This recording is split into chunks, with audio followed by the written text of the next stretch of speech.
nice walking down the street. Bagel, you loved it. Don't play. I like it. I know. I no longer want it. Ben, you love it. See that as a dad joke, Chris. I'm the Oh shit, was I muted? Unmuted, muted. I was probably muted this entire morning, wasn't I? Anyway, I didn't have anything interesting to say.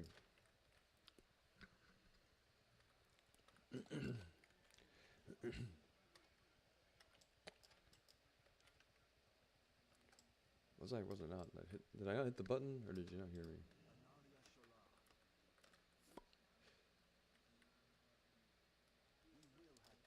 Well, I won't repeat myself then. There's a chance you guys heard me. I'd hate to go, oh, they're blah, blah, blah, blah.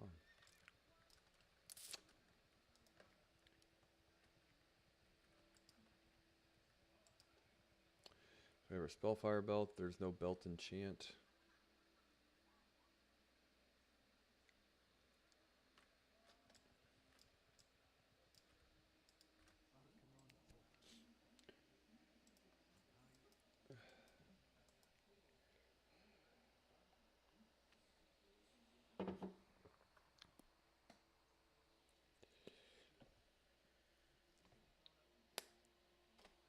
I'd rather be doing instances though, even though I fucking do not need this shit. It's just a little more fun than farming. Especially at this time of day, all these people from Indonesia, they're like, it's just posted up.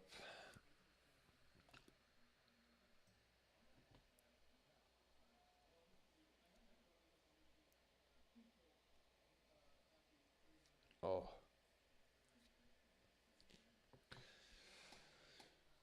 But man, I pray it all works out. It seems like it's getting to the point where the people that are winning more and more every day, and the people that are losing aren't winning, to say the least, right?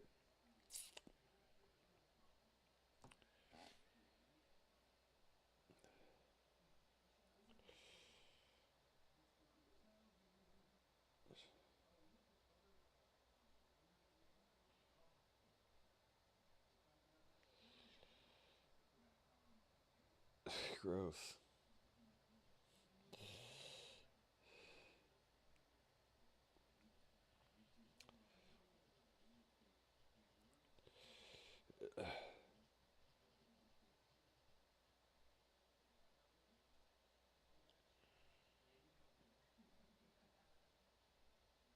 Jerry.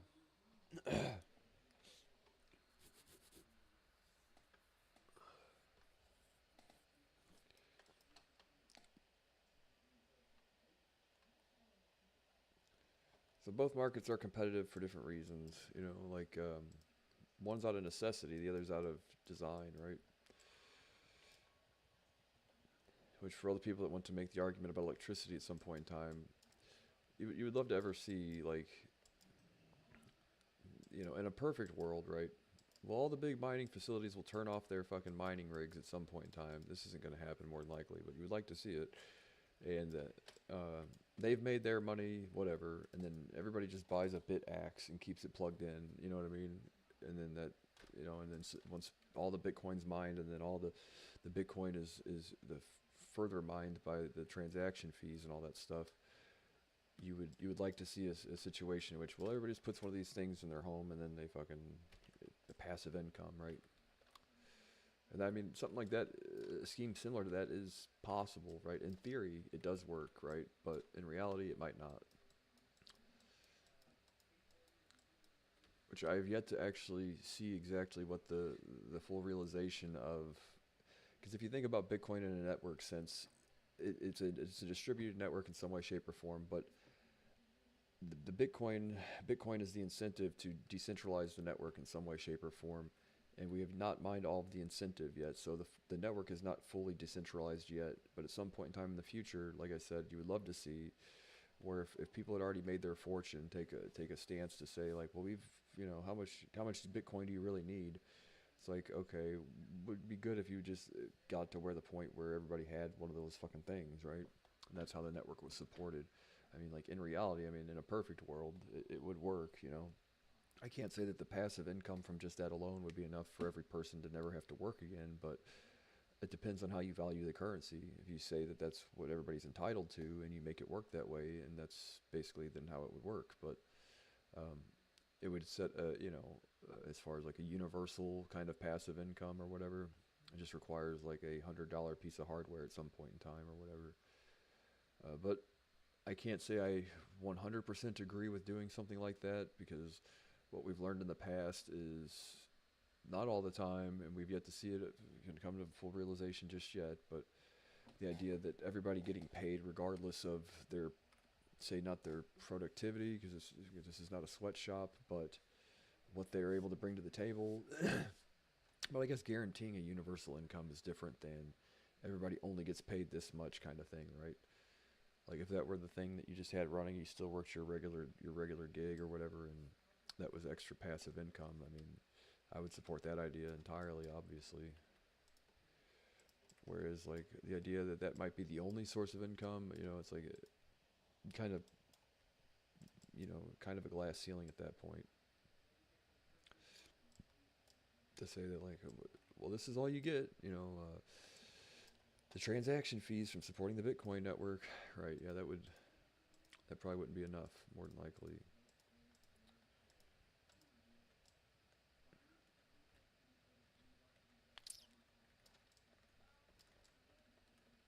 Look at all this shit.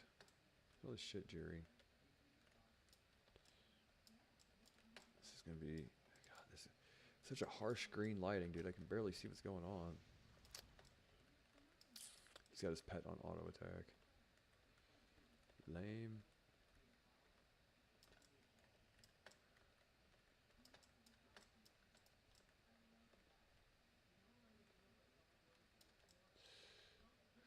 Can you invite me to your lair? Is that girl on that was on the other day?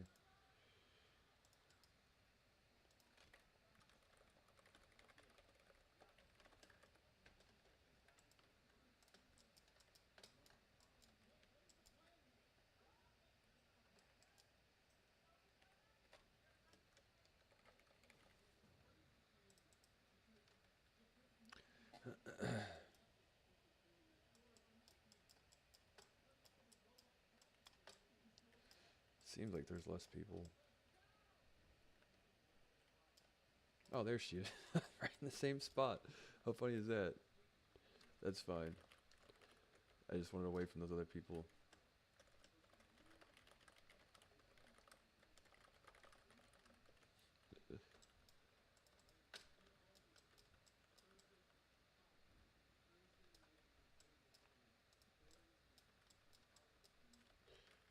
It's probably better layer for just overall farming.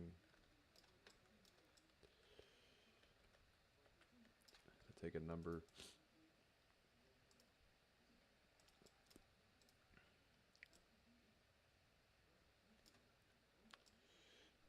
What's the chances of that shit? To be in the exact same spot that that person. I say girl, it's probably a guy, but I don't know. Gender neutral internet.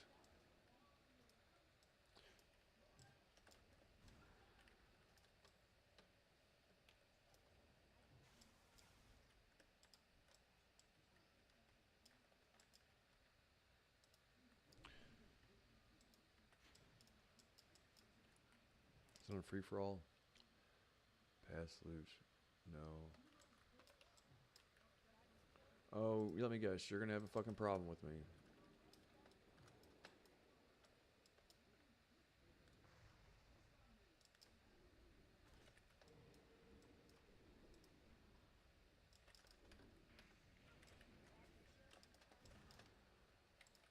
Fuck. Fuck, fuck, fuck.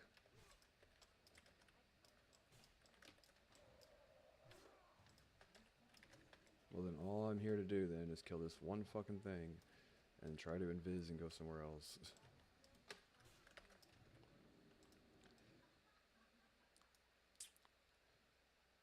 Pull all that extra shit.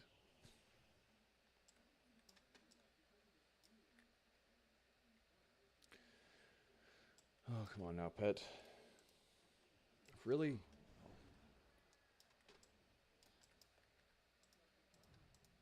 And then the elites in there still fucking run. I don't have an invisible, but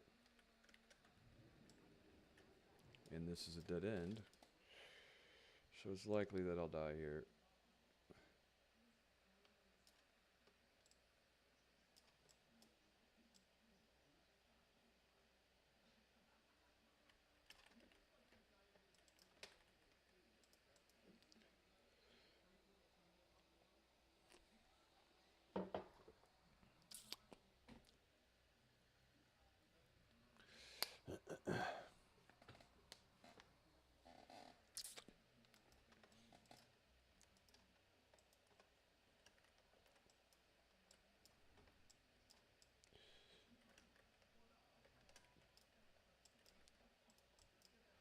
I just have to wait till later.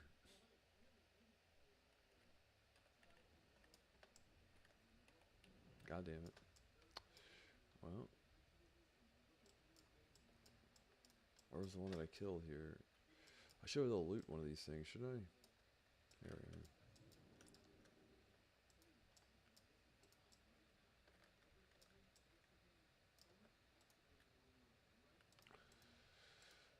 What is this guy's? There's like a whole bunch of these alliance here, horde here rather. Just trying to find a place where I can fucking maybe just get one or two of these things.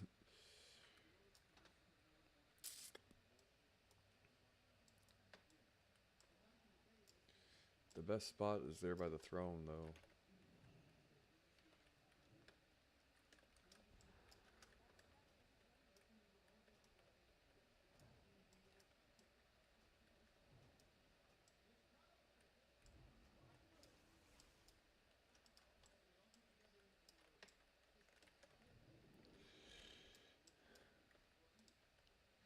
This is fucking green color. It's hard to. Got the window open, like not the sun's not in my eyes, but it's bright outside, and I can't turn my thing up any brighter.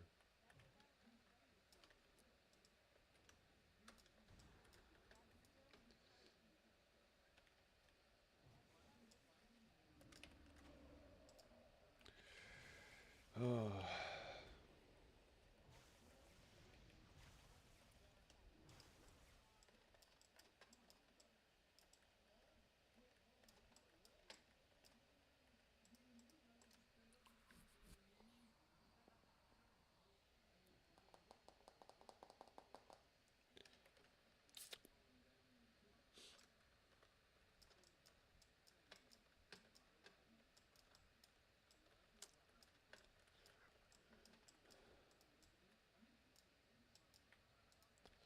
Where's that mage? Got all these fucking people.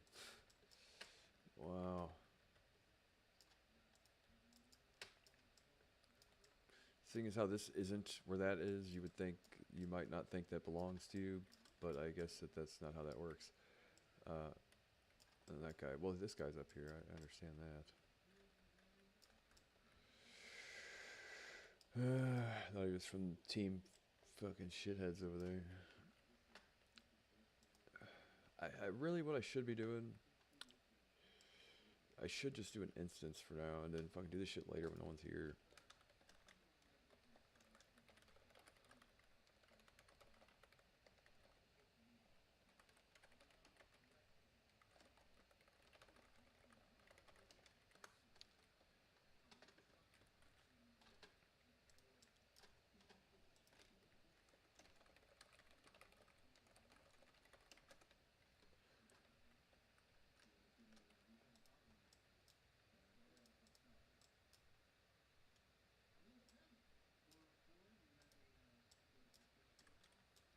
Yeah, do some heroics.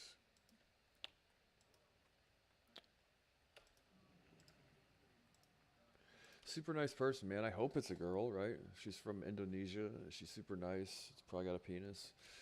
It hasn't stopped me before, right? But, you know, one of the few people you can actually like reason with there to try and get like weasel you spots there to try and farm and all that. The rest of the people there are like cutthroat pirates, basically.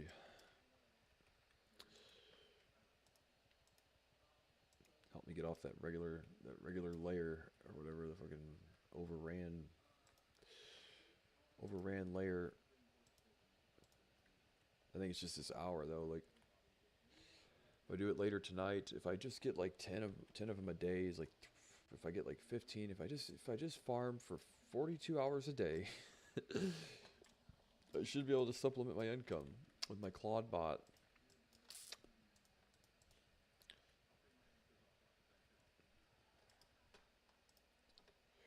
The ramparts again. Quest log's full. I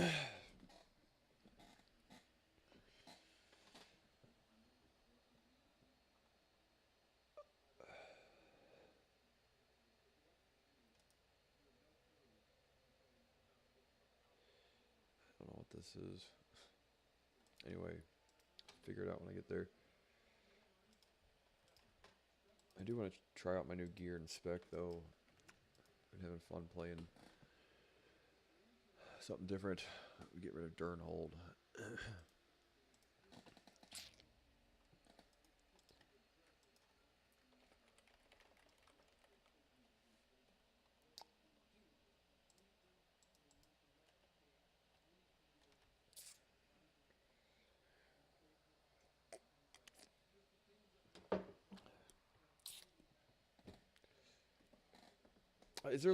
Do you get like a tax write off or something if you start a group and don't have, like, is there some Molly daycare scheme somewhere here? Looking for Hunter for cheese. Like, these people sit in the, like, what can, in all honesty, I'm curious as to what a hunter does better than a mage in a 5-man period. I don't think there is anything, right? Is there something I'm not aware of? Arcatraz, is there a reason he's a hunter? Oh, they can trap those fucking things. That's right. Anyway, um, but you see it, like, if you ever go here, right, and look at all the raids and stuff, there's always like groups and groups of people that'll sit with like 4 people in their group and never do an instance. I'm like, do they get like fucking a tax write off for that? Is there some, like, fucking, is this some democratic money laundering scheme that I'm aware of, right? I have to wonder what their incentive is for starting groups and never doing any instances, right?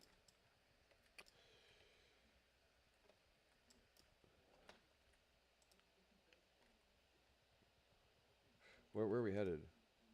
Mackinac. Every day these people do Mackinac. It's like the only group you can find. Anyway.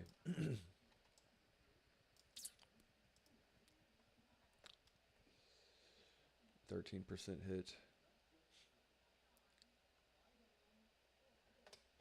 I hate that I used one of my epic gems that on that belt, but or both of them, because I think I needed an extra 5 hit. I think I needed an extra hit for that. But this is more substantive, and there's a point in time where if I bring this all together, dude, I will just buy a stockpile of WoW gold, right? Right now, I can't necessarily. The expenditures, it's like it would be silly to say WoW gold currently is worth more than buying the fucking historic lows currently on any of the crypto markets. So that's where we're at.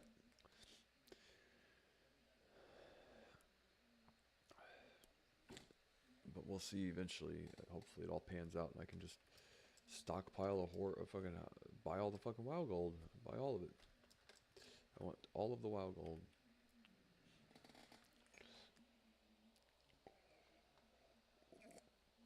So I've always said things just sort of made sense to me. Like when I was younger, like before Bitcoin was even created, our thing was like mining WoW gold, selling it to people on eBay, virtual currency exchanges, and all this other stuff, and automation, and how to automate the process. And like, so when Bitcoin came along, I'm like, yeah, this super duper fucking makes sense to me. Like, you mean so I just sleep and this thing does this process that a person can't do, can do, whatever it is, right? It's like, yeah, I'm always love the idea of that kind of thing, always, right?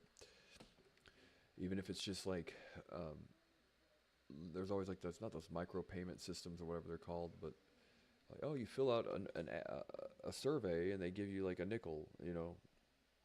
Like one of the things I did when I was younger was come up with a way to autofill all the forms and randomly generate the information and this, that, and the other things. So then that way it would just pre-fill the forms and you get like a nickel, a nickel, a nickel, a nickel at a time, clicking Google ads or Yahoo ads and getting and owning the website, which I didn't necessarily own the website, but my friend did, and I would set up an auto-it script to go through and click all the ads and then change your location in your proxy and then click them all again and like kid was in like 6th or 7th grade, made like $1,100, $1,300 or something, and I never seen him again. Obviously, he's like, "You want to give me a piece of that?" No, I'm an obnoxious 7th grader. He lived in Arizona though. Some fat kid. Like, how do your parents not make you go to school? Like, at that point in time, I was like, what is this kid doing that I'm not doing? Right? Because I'm like, he was always on the computer. Like, I guess he was homeschooled or something, or he's probably a fucking a grown man, more than likely, pretend to be a little kid on the internet, more than likely. But yeah, I made him a whole bunch of money though. But I fucking after like one round of it, it was like uh, over $1,000. I know that much, and I never seen the guy again. Like, are you fucking serious? That was my first bank heist, right? That was my first internet bank heist, right?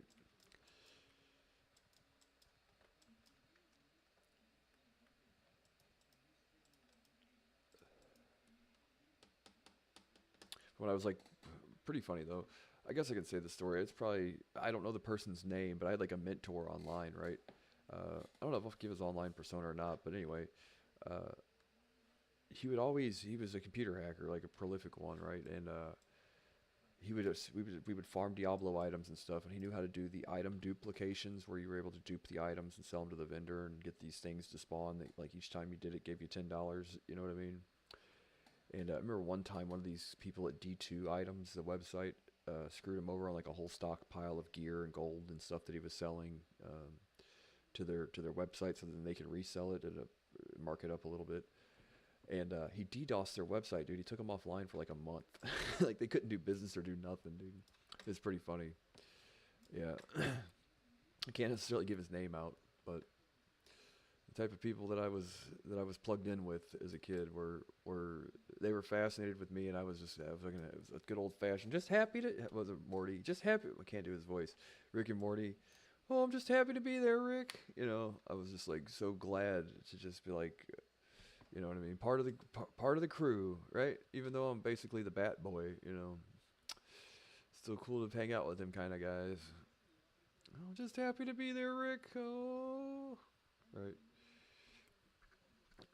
That's one of my first experiences um, running with some of these people online that I can't say for sure who they are, but they've never actually left me alone since then. But you know, I can't give their names out or anything. But still interesting characters. Um, that was one of the more interesting characters, to say the least. But the fun we had, man, and that sort of graduated from that to World of Warcraft and setting up automation so like my character would play WoW while I wasn't there. I never got it to work as well as I wish I had because they were pretty good at banning characters for playing automated scripts and all that shit. But it was more or less to see if I knew if I could learn how to do it, you know. And yeah, I'm like if I could just get this thing to farm 1 gold an hour while I sleep, and I sleep 8 hours a day, and gold's 10 cents each online at the time. I'm like, okay, cool. I can retire by the time I'm 500 years old, right? But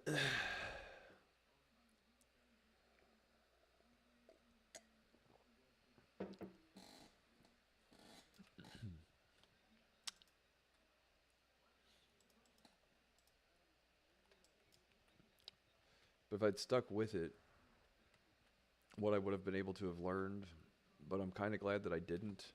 Not to say that I would, it's just, you know what I mean? Like, I have all the time in the world to learn the shit I want to learn. And I'm not in any super big hurry. You know, like, I know I can learn it when I want to. I haven't yet. I really would like to eventually meet the people, more or less, right? And when I immerse myself in a group of people that are knowledgeable about things that I want to gain knowledge in, I learn a lot quicker than like, oh well, I'll read all these fucking things like, uh,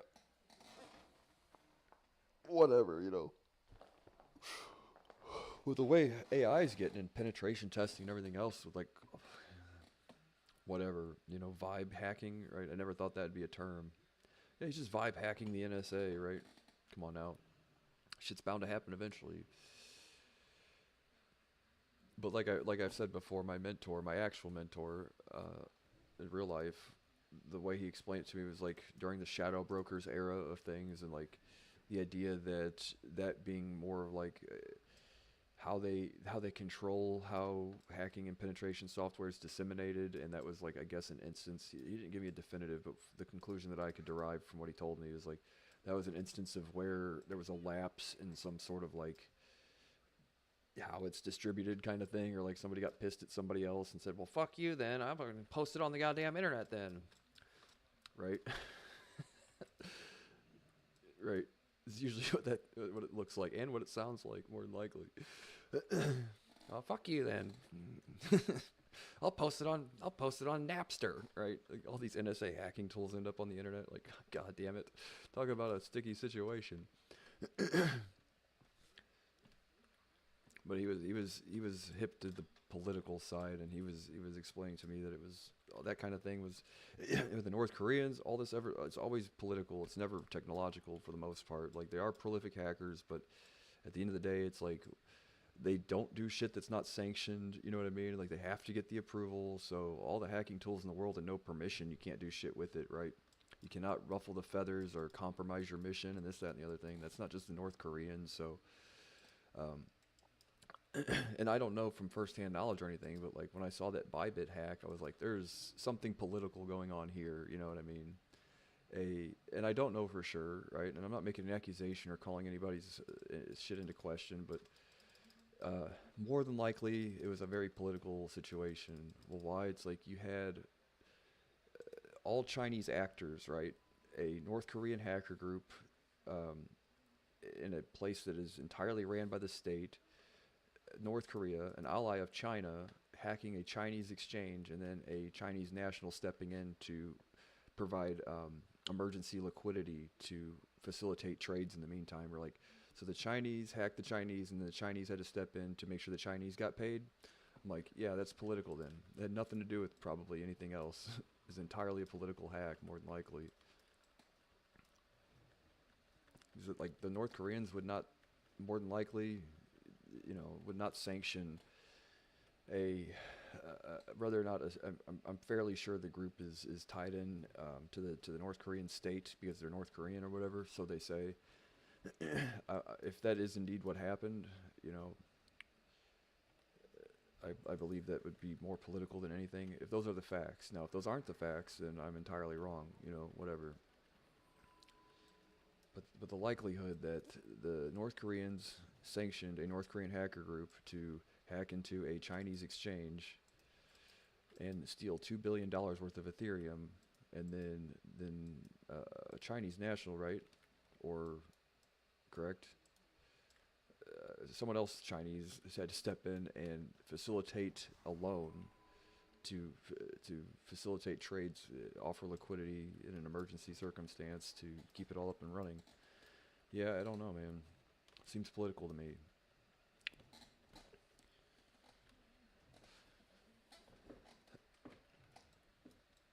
Someone had to get paid somewhere, and that's how they chose to do it.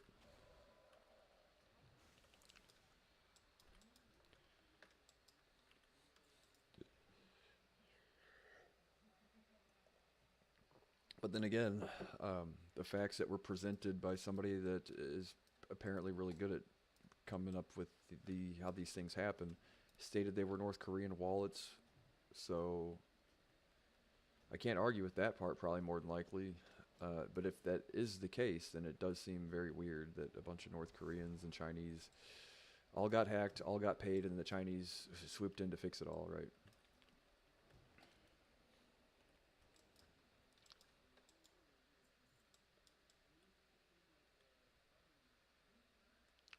Because at the end of the day, it's like, well, we can't just give you $2 billion and, you know what I mean? That kind of thing. It's like, we have it here, you know what I mean?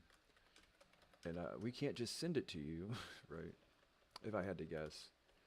And I'm not saying, look, I'm the last person to try and make the accusation that the CEO of the company had anything to do with it. More than likely not. You know, I would say I'm almost certain he didn't actually. But the overall kind of thing is like, what a fucking what a thing it is, right? Like in a situation like that, where clearly some of that shit's like over everybody's head, you would say the only person that you know for sure doesn't know what's going on is like the guy that has to get up in public and speak about it. If I'm correct in my assumption, more often than not, that's like when people say shit about the president and like this stuff, the deep state and all that other things is like more than likely the person who's because you have to think about it in a liability sense. It's like the one person who couldn't know and shouldn't know about this kind of thing can't know about it. You know what I mean? Or at least can't have like a hard confirmation or any of this kind of stuff. They have to be like a CEO and stuff. I'm not trying to teach you how to do this kind of thing. I'm just saying in this scenario where you see something like that happen, the actors there would say that the person who has to get up and actually be accountable for the shit is the only person that they know for sure can't have prior knowledge of what's about to happen, right? So it's usually how that thing works.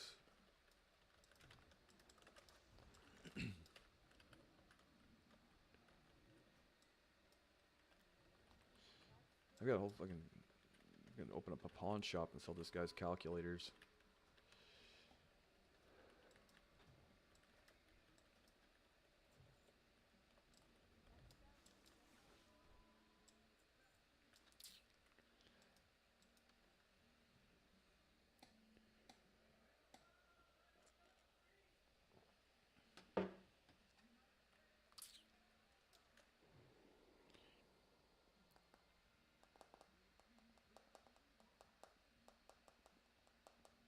I'm gonna post it on Napster then, you fuck.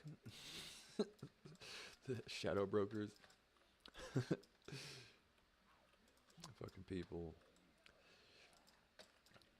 But it's like I said, it's all like when I said the crypto people is like basically the inner circle within the inner circle within the inner circle that decides how what's on the inner circle gets to the outer circle, if that makes sense, right? And I think that was an instance, I don't know for sure, I'm just guessing, right? It's like if it wasn't done by design, then it was one of those instances of like somebody just pissing somebody off probably. And them going, Well, fuck you then. You're not gonna tell me what to do. I'm gonna post it on Napster.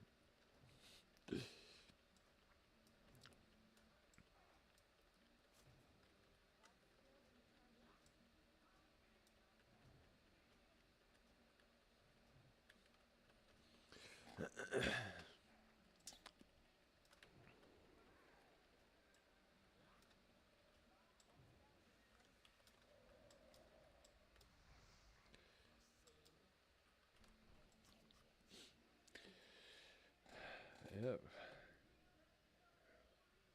I did have a list in my head, man, of like what I think are the 10 virtual wonders of the world, man. I would have to say Bitcoin is certainly one. Torrenting is another. Peer-to-peer, just like decentralized file sharing. Yeah, I mean, those are two of them for sure. But if I had a list, what are the 8 wonders of the world or whatever? But two of them, I'd say Bitcoin and torrenting, decentralized file sharing, are like two of the wonders of the internet world, right? And now people don't torrent as much as they used to, obviously, but the idea that like what a great way to do things.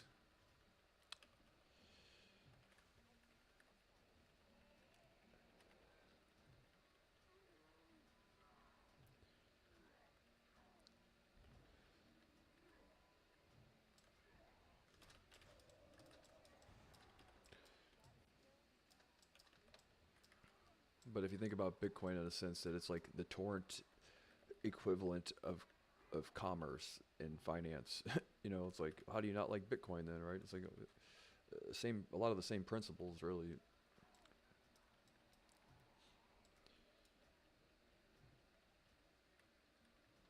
But I also like things like Filecoin because it's the decentralized solution to file storage too, which makes more sense if you're like familiar with how torrents work. Kind of, it's similar in a lot of ways. But it's like a tokenized torrent protocol essentially in a lot of ways. A little more. I think the infrastructure itself is probably a little more robust though because they actually manufacture devices specifically for facilitating decentralized file storage, whereas like anybody with a computer and an internet connection without any regards for latency, node quality, and all that kind of stuff. Whereas they've actually built Filecoin devices that you can purchase. And tell me, this isn't a cool idea, right? This is like an old school cryptocurrency. It's been around for a while too. But you can buy like basically a hard drive that you plug to the internet, and people that are able to store files on your hard drive essentially, and you get paid a cryptocurrency for doing it, you know, which I think is what better application for cryptocurrency is there? You know, that's one of the better ones, you know, for sure.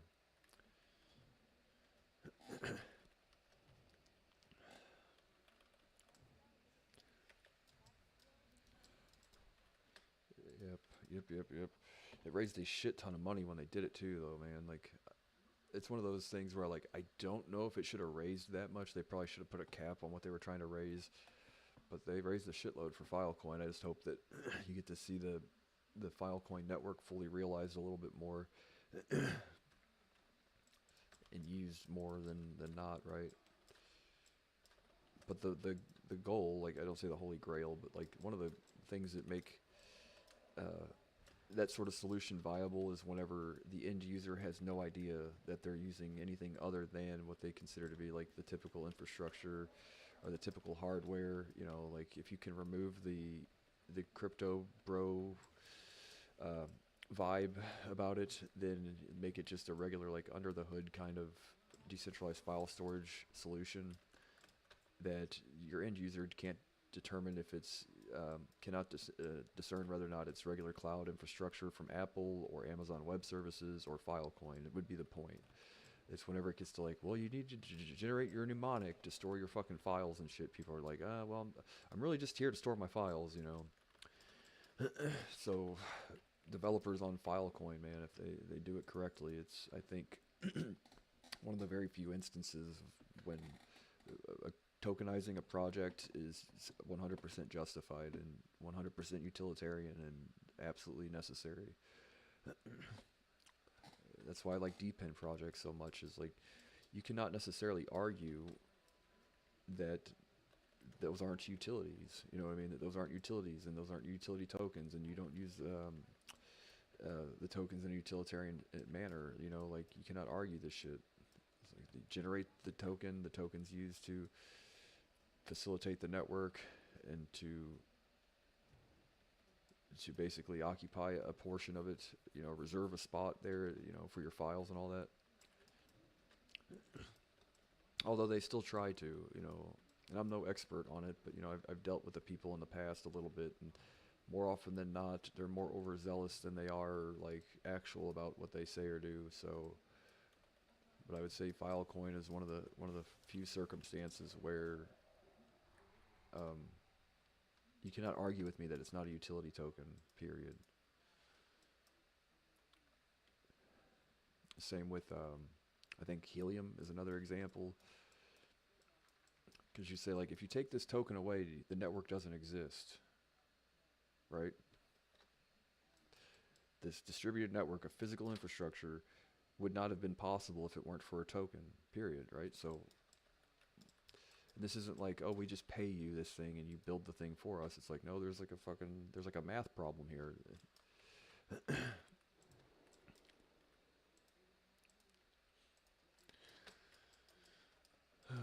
Anyway.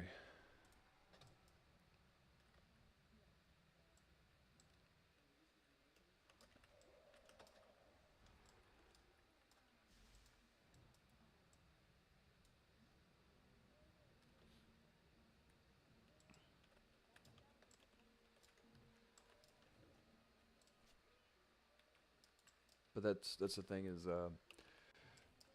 when I say the projects that I look at the most are the ones that meet those requirements, like you can have a finite supply or generate like a generational, not generational, but a supply that increases, decreases, you know, deflationary, inflationary, depending on how much the network's used, right? Where tokens are minted as they're required and destroyed as they're redeemed, right? Those are like If you can find projects that do those things, if I could just set up an AI to find them and like set up an AI to vet the team, set up an AI to do these things like and go through the thing there and red flag any red flags and give me a list of anything anybody doing or creating projects that meet these requirements, dude, I tell you what.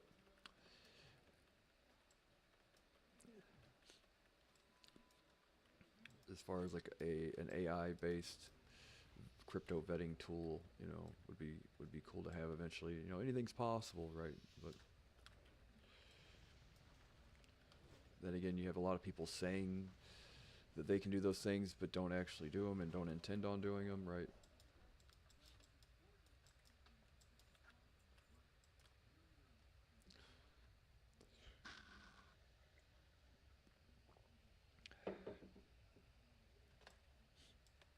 But I've had my ideas about how to do the electric grid that way for um, electric vehicle charging stations and some other things too. I mean, the idea works. You just have to plug and play the components, like what it is you're trying to do. you know. But the point is it comes down to like a cost algorithm, right? If you ever seen Fight Club, like, and if this doesn't meet this requirement, then we don't do a recall, right? If the cost of dispatching a truck to install a 4 or 5G or whatever antenna in your rural area exceeds the amount of like perceived customer expenditures or whatever, like you just don't get high-speed internet then, whether or not there's some variance onto, like what they perceive to be expenditures or whatever, like, but so things like helium that say, well, we've come up with a way to equally incentivize people regardless of where we believe, and actually they encourage you to deploy in areas that are less populous by mapping, rather not basically purely on on coverage, and a lot of things. I'm not necessarily 100% sure how the algorithm determines that, but in theory, that's kind of how it works. So talk about a great project. Helium is one that's like, yeah, you're not going to sit there and argue with me that there's that, Filecoin, and a few others as far as physical infrastructure is concerned. Like, you cannot argue with me that that's not like exactly what crypto was designed to do.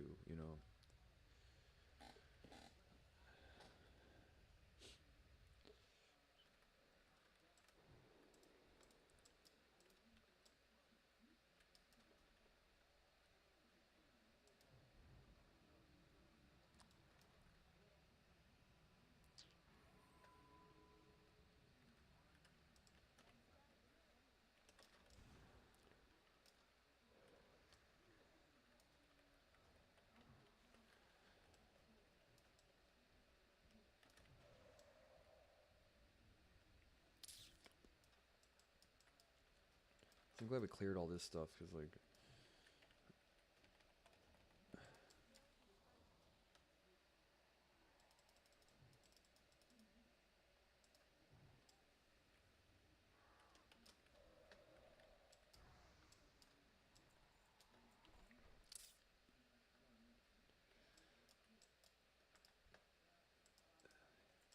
where are we doing this? Oh shit. Let me.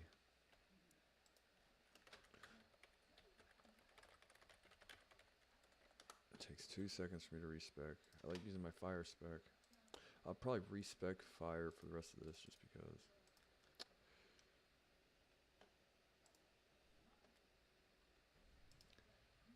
Skip any. Only skip.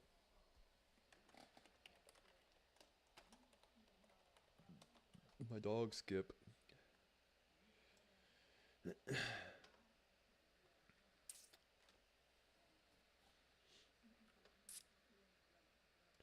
have a warlock. If that increases fire damage, so it makes more sense for me to be fire on top of. I think I do more damage anyway. So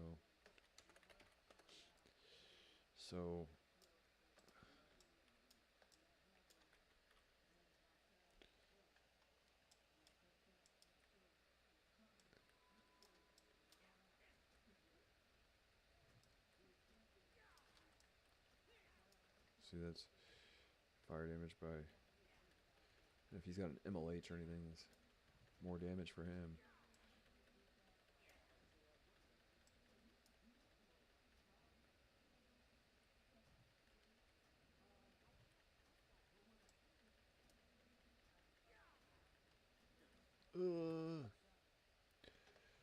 minus, plus.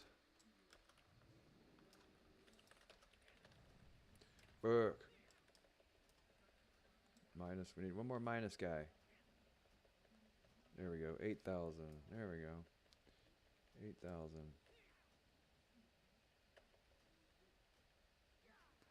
Why'd that guy move away?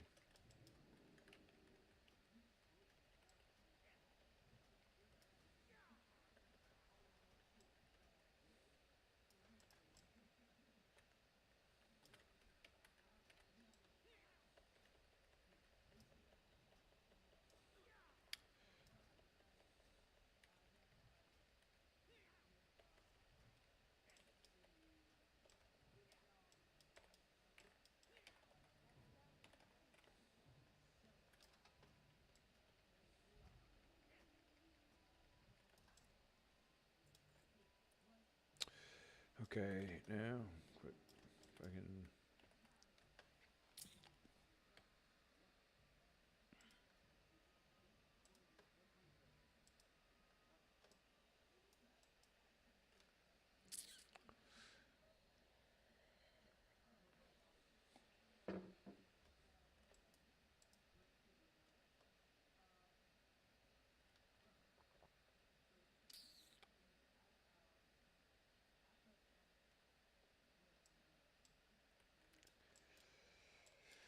All right, now.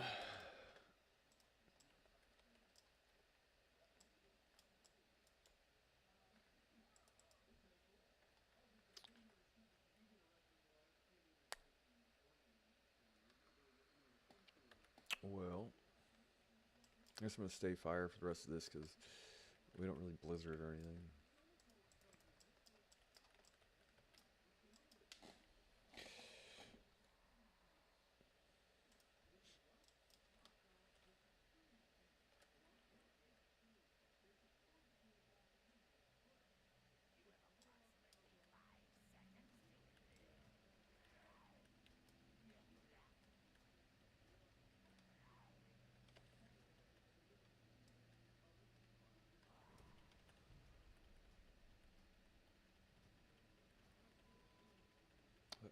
I forget to counterspell that.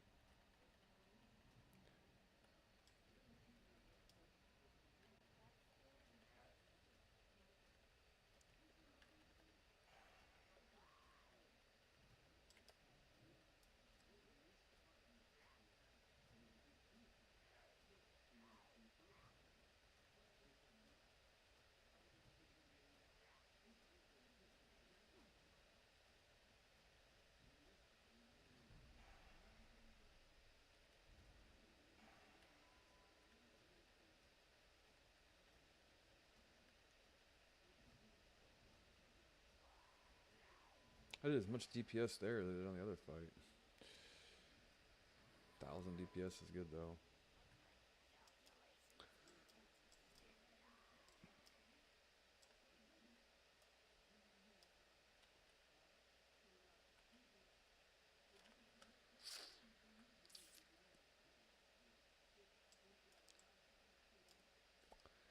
I didn't get the other one. Someone else has it.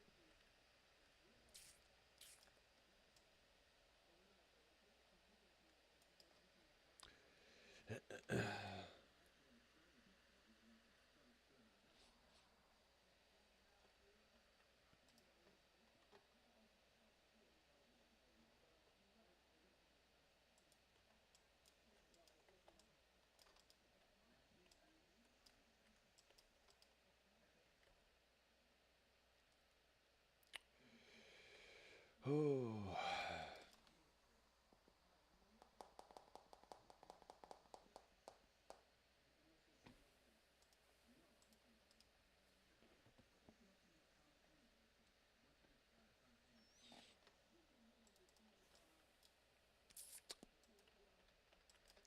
Like, yeah, the hunter, like, yeah, the fucking voids and all that shit. Yeah, it's like one of the few instances where you can't sheep anything.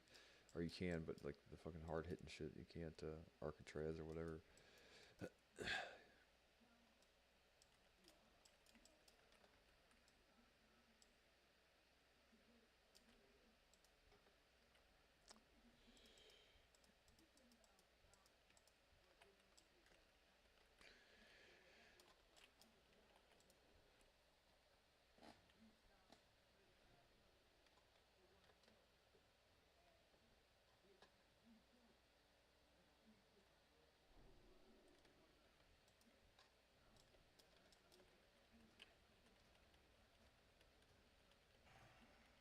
I think it's Amazon, SoftBank, and Nvidia. What was the other company? It's important to pay attention to because, well, shit. Did that guy disconnect? Did he really? Oh, he's yeah, but still.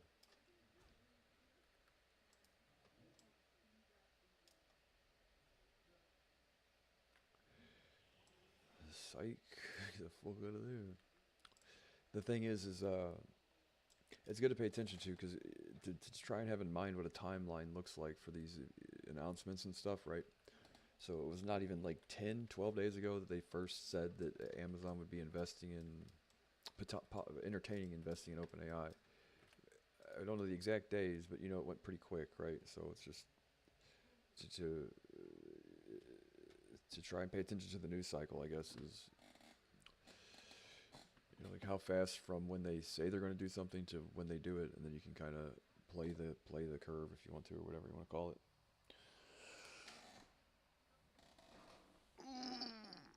The news isn't always true. That's the thing, right? But news isn't always accurate.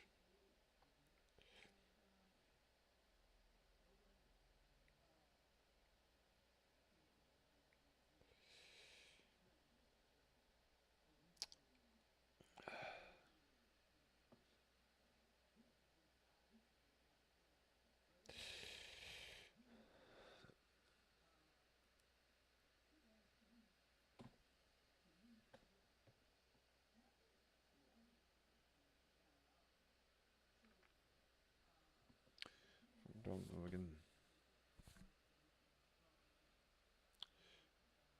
Gross. Yikes. I need a fucking suntan.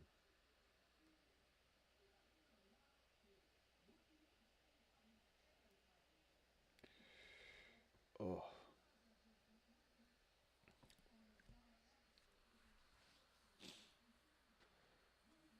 Anyway. Oh shit.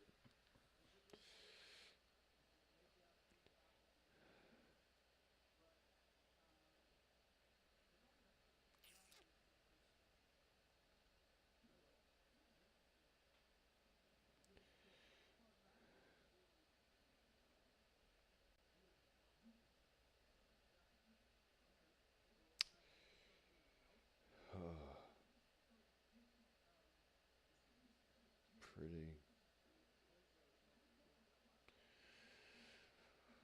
Oh, Jerry.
How are we not here yet? Fuck. I'm here. Did you guys run past me? It's tabbed over. I fucking thought I would have seen all those people run past me. Did you guys res? Did you guys... I was waiting downstairs. Yeah, like, oh, you know, I was AFK. But it's part of staying alive.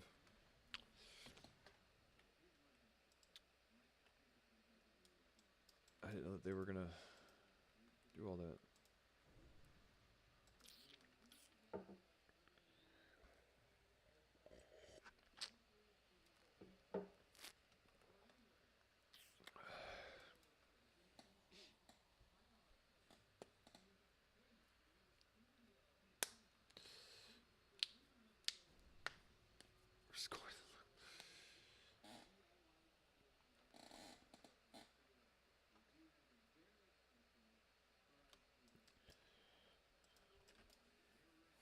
Sheep Moon.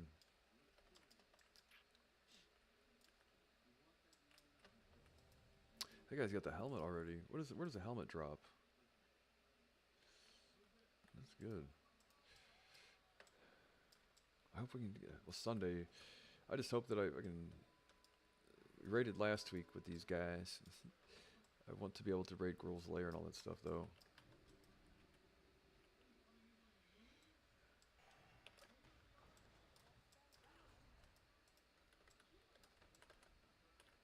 There we go.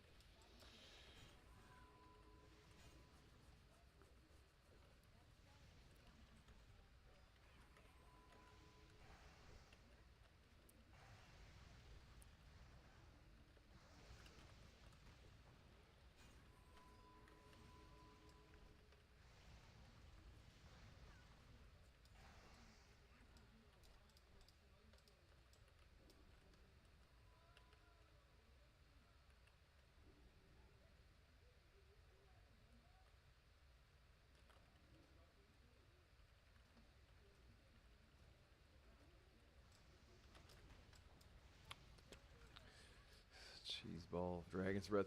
Why did they change the range and the fucking angle of Dragon's Breath to be less than Kona Cold for whatever reason?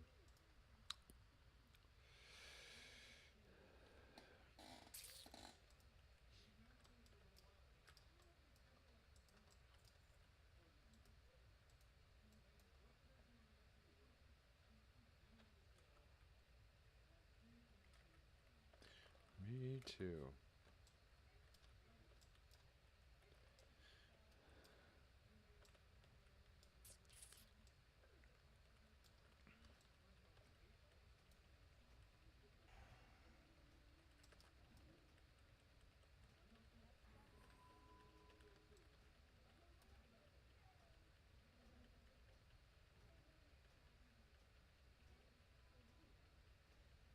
I can only get one out of every other one of them.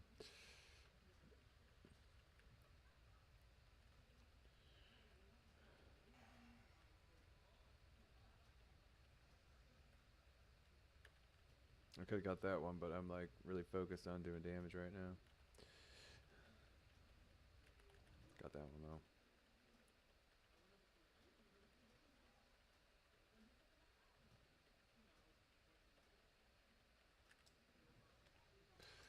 Fucking 4,400. That's a big crit.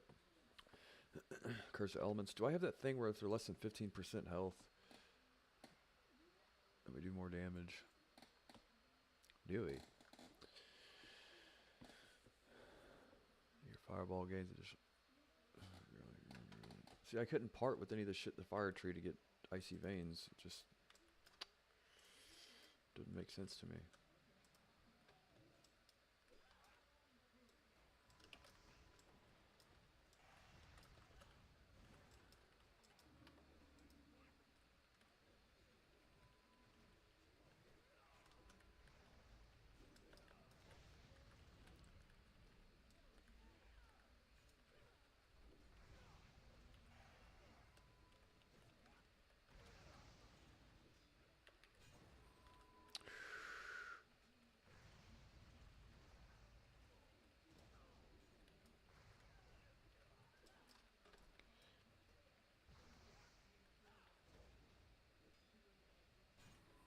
Derp.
Quit attacking me.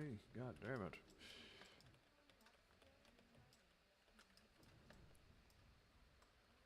I should have waited to do combustion.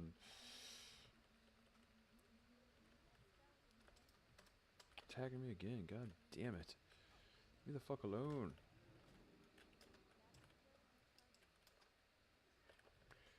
Please.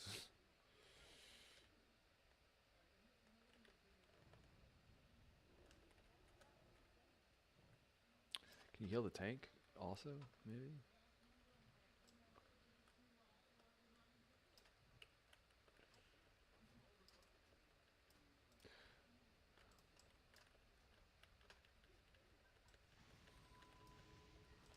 Is that hitting me? Why is that hitting me?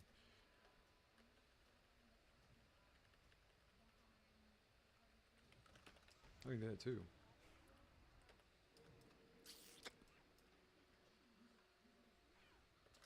Such a shitty fight for damage because you got all the fucking run around and garbage you have to do.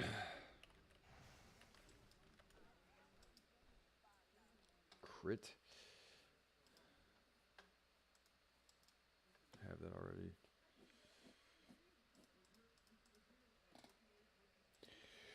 Oh man, oh man.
I do like having Dragon's Breath though, because it is a second interrupt, especially doing trash and stuff.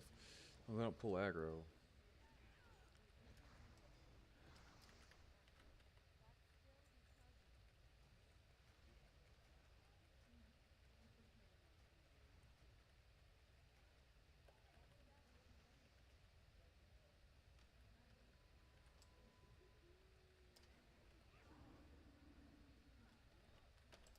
Oh, I fucking used my counter spell.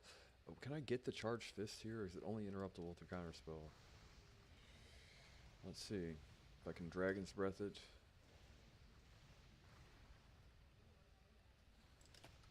Nope. Only can counter spell it. Okay, now we know.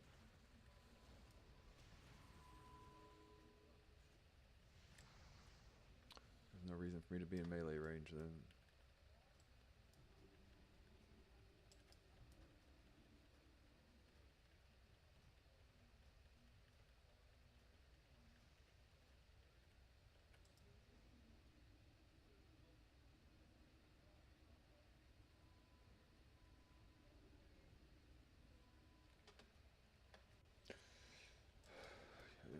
Can't get that one either.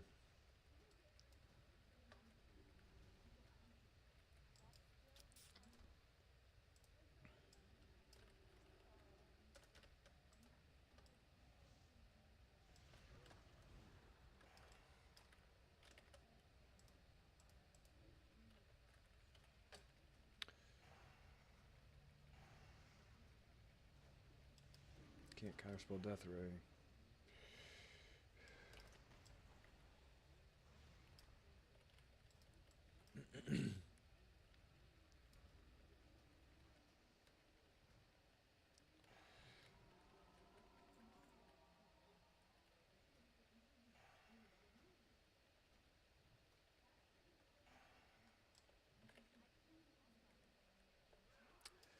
I wish I could just turn the brightness of my screen up, right? Am I allowed to do that?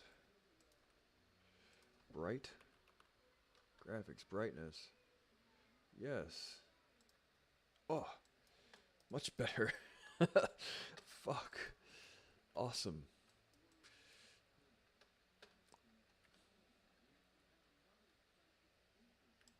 It's a bit bright. It's kind of, you know, it's like, but it's much better with the light outside and all that.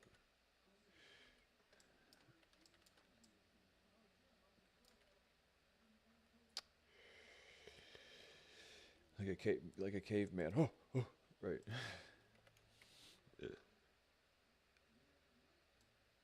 Turn it to 90 there. That's a less harsh, right? When you get the bleeding over kind of, you know, that's much better.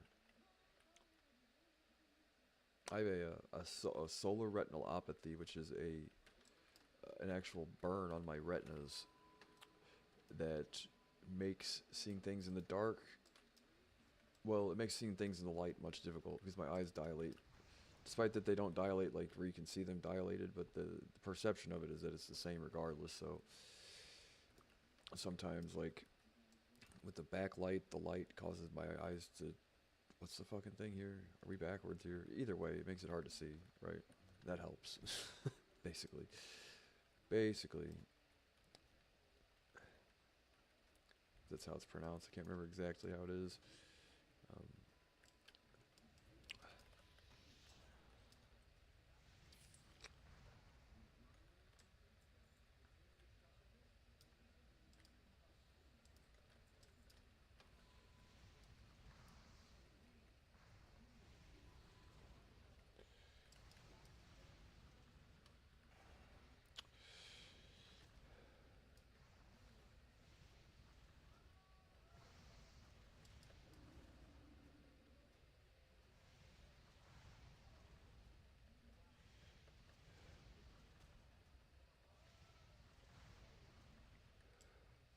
Oh, don't be a hero. What you like doing damage? Do I do more damage when they're below 20%? I think so. 3, 4, I have to be doing more. When something is below a certain percent, I forget if I haven't seen the thing in the mage tree though, but I remember there being something like an execute for mages. When something's below 20%, you do more damage or something. I can't remember if it was this expansion or Wrath of the Lich King or what, but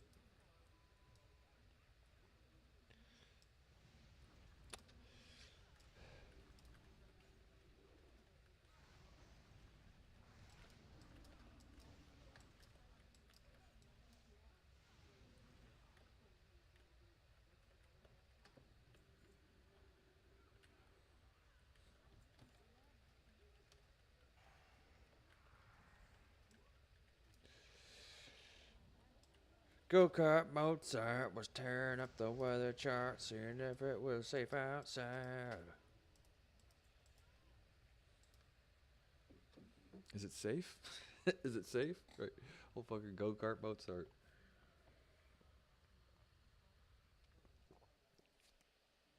Did you guys hear that?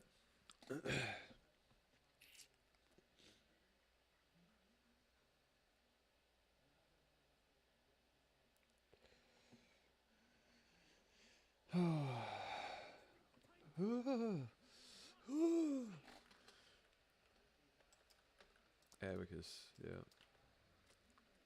Hibiscus.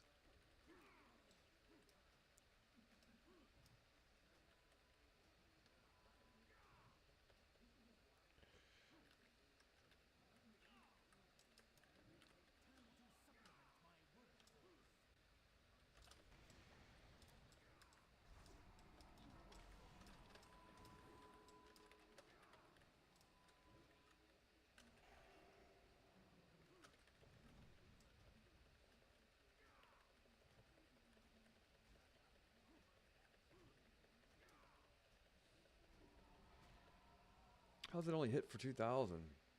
Fucking serious?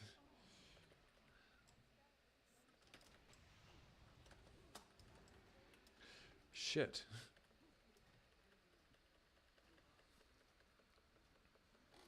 2,300. I should have. Can you spell steal that? Just burn the boss. 4300.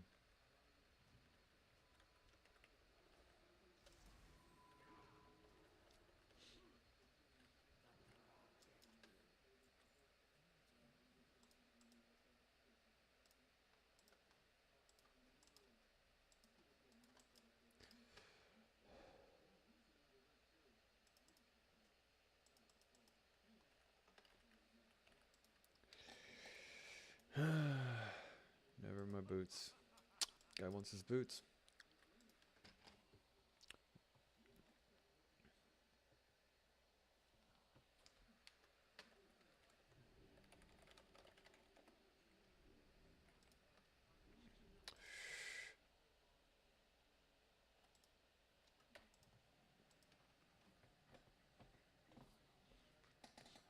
I have to make eggs and bagels here in a minute.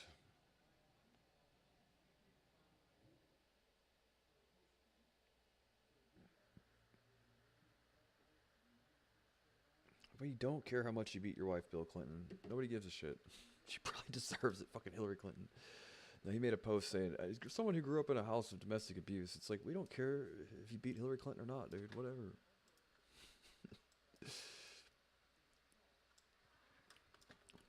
Or actually the other way around, right? More than likely, right? And then I do care. Then I have a problem, right?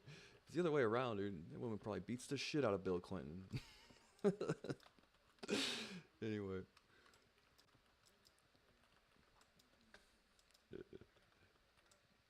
He doesn't deserve it. Leave Bill alone, right? We all know who wears the pants in that relationship, and we all know what size they are, too. Good God.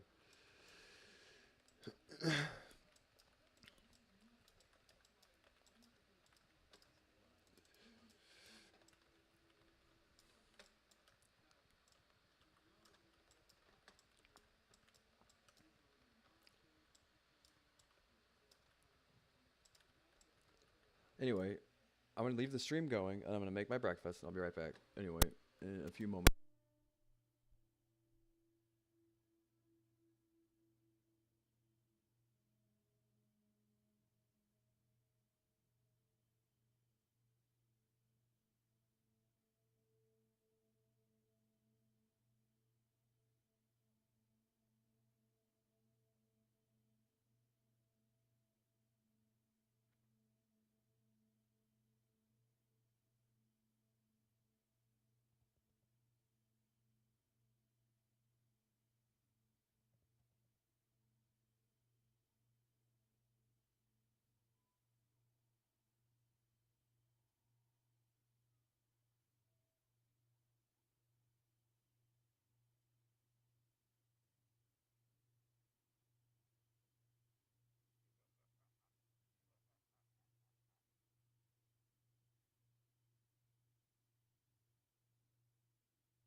Hello. Internet.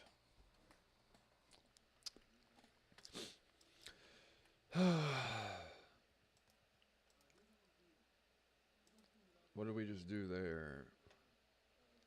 I don't want to do Durnhold because Durnhold is Mechanar.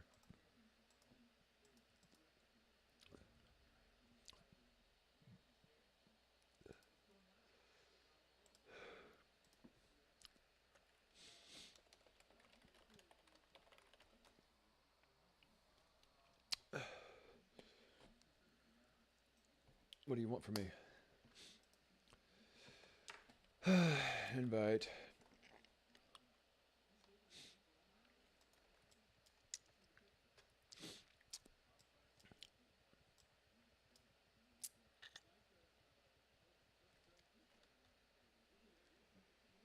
Please. Or not.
I hope we're talking about the same people. Because, like, really, in all honesty,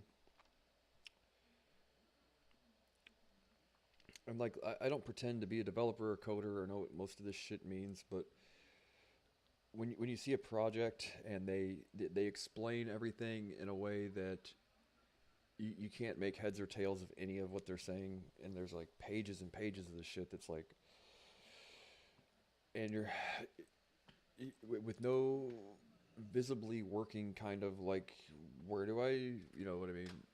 It makes you wonder. You go, a certain level of explaining should be done, assuming that not everybody knows exactly how all of this kind of thing works. And it seems like sometimes an adequate explanation requires using like all the words that people are familiar with. And a lot of times, people that choose not to do that, despite having the ability to do so, are doing so because they're trying to actively deceive somebody, right? Whether it be the public or somebody else.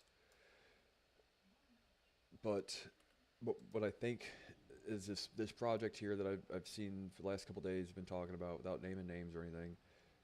When I went through the other day and looked at kind of what it is that to say that they have together, I'm not saying it is a scam or not. I'm just saying that a lot of the language used seems like fluff language that a person like me that isn't necessarily the most educated on the matter, but still like not an idiot, can't make heads or tails of what it is they're trying to develop, produce, create.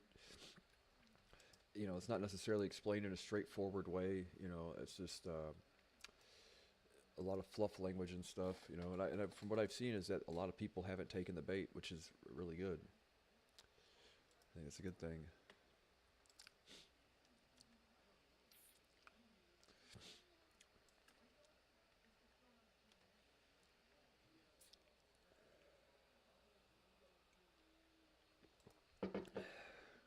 We're soothing.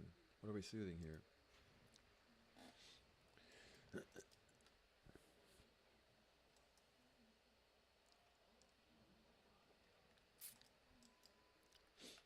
If he MCs, who's going to heal? Oh, he's Shadow. We have a Shadow Priest and a... No, we had a shaman that looked like a priest.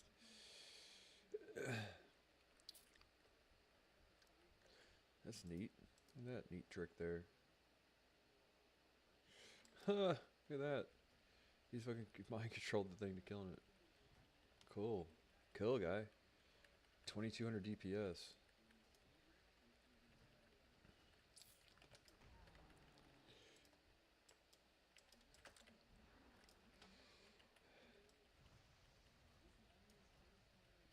It's pretty cool. But like when I seen some of the things, like everything was explained in like a, you imagine the guy from Grandma's Boy, JP or whatever, you know, like if he were trying to explain something and purposely trying to like inflate his intellectual stock while doing so, do it in a way that no one can understand. Everybody just has to assume you're the smartest guy ever or whatever.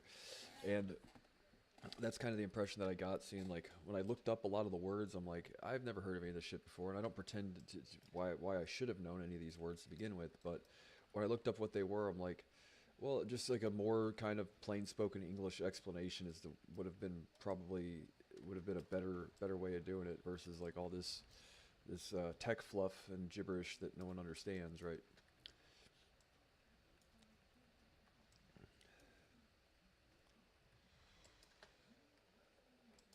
And plus, like I said, the guy practically has Elon Musk nuts in his mouth, right? Like a year's worth of the stuff, it seemed like, was just every other post was like, and I'm like, that's normally indicative of the thing I said yesterday that they'll engagement farm celebrities, get one or two engagements from them, and then say like, and even this guy's on board, right? Like, come on, the guy's on fucking Twitter all goddamn day, doing his thing. It's his company and all that stuff, and he has to interact with the public at some point in time. You know, it's the idea that every time he's ever liked a post means that he wants to be fucking business partners is not honest, right?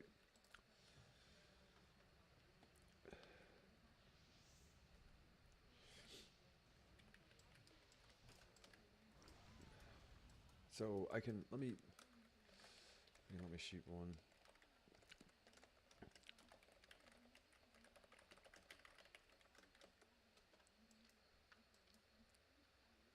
Can you sheep these?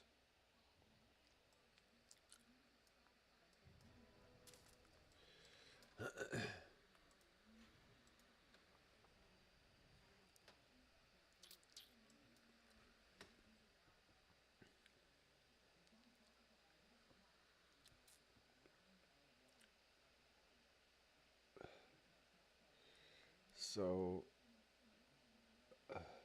this thing I was researching the other day though, man, WinLink, how cool is that? I didn't even know it existed. Okay, so when I was younger, one of the things I kept thinking, I'm like, I saw these things, they're called audible coupler, what are they called? Audible coupler modems or whatever, where you could actually dial the other computer, right, the other modem on the other end of the phone line, dial its phone number, and actually take the phone and set it on the thing, right? What is it called? An audio coupler fucking modem or whatever. And this was like a technology they developed so that you could basically plug in any of these things through a serial port, and then without having to plug the thing directly into the computer through like a modem. It was basically like not a USB, but similar to a USB back in the day, serial port, right? So that way it would give a computer internet connectivity if it was able to, whatever, dial up a server, dial up another computer. The thing about it was, I was like, well, wouldn't it? Does the possibility exist to say like, well, for no real reason should that be slower than any regular 56K modem, right? So in theory, you would think any video game or any web service that was available to during the 56K days, right, the dial-up modem internet days, should still be available if you were to use that kind of thing, right? Should still be usable. And I was like, well, would it be cool to see if you could get like ham radios, like connect two computers via ham radio, right? Directly one to another, and then actually play video games against each other, like Counter-Strike or some of the games like StarCraft that were available at the time to between computer to computer using nothing but radio technology and those audio coupler modems or whatever they're called. Because essentially what with the early days, we're skipping all this shit. It seems like it's gonna make it more complicated.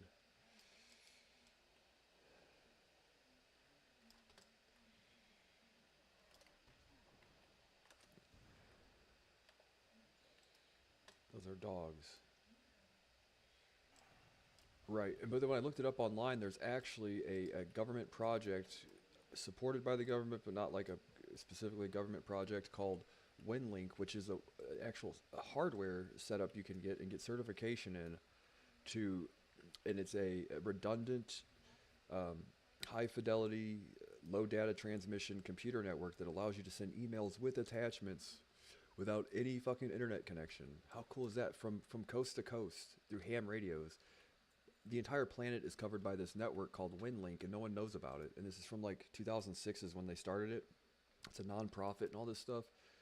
You just have to buy the antenna, plug it into your computer, and the radio setup, and you can connect to the network. How cool is that? I thought that was one of the neatest things ever. I'm like, in my mind, I was like, well, I'm going to try and, never going to happen, but try to build one of these things to see if you can't use computer to computer or set up like a LAN, or a network basically to play some of the low data transmission video games that were available in like the early 2000s when everybody was using dial-up. I don't have another ice block. Poop. Poop, poop.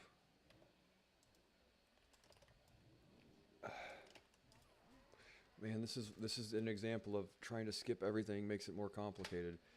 We can kill these things, and the fact is that unless you can go through from start to finish without wiping one time, it's always slower to skip, right?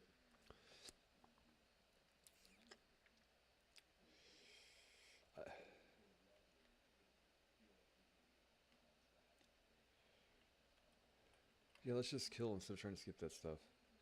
But the thing is, look up WinLink. And I posted a video of it yesterday. I'm like, it's not necessarily something that could be done in a crypto sense, but, and here's the thing, in the past I have researched something called Bunker Coin, which is an actual, a similar system, I believe. It is a cryptocurrency, Bunker Coin. I'm not like promoting or anything, I'm just saying like research it from a purely technical standpoint. They use, I believe, a similar system to communicate transactions node to node, right? So without any internet whatsoever, they've built a blockchain that can facilitate at least a limited number of transactions. And essentially, if it were to couple with like the WinLink framework and software, you would have a fully realized, global spanning, decentralized blockchain that could handle like transactions anywhere on planet Earth between any two. Like, how cool would that be? Why is that not a priority? Yeah, I don't know, man. That's a super awesome idea though. But I saw it yesterday. I'm like, that is super cool. So you have things like Meshtastic, you have things like BitChat, and then you have things like WinLink, which if you think about like local, semi-local, and then global, you do essentially have like you could put together like a high fidelity, low data transmission, global internet free for everybody on planet Earth to use, right? That can facilitate email transactions, attachments, pictures, low quality videos, and eventually high quality videos, right?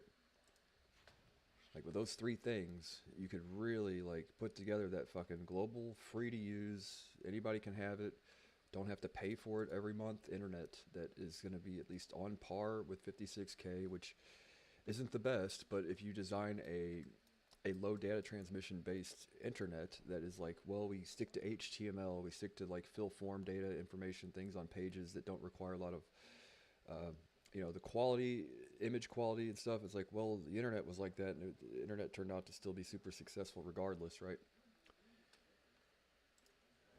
But that WinLink thing, I can't believe the thing's been around since 2006. I didn't know about it.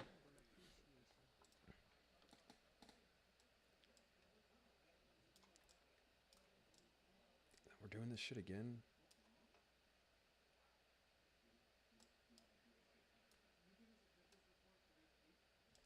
Guys, is this really worth it?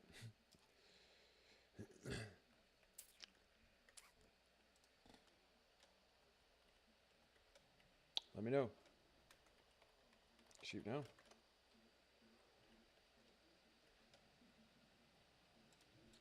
Just making sure, because that's all I get a soothe and all that.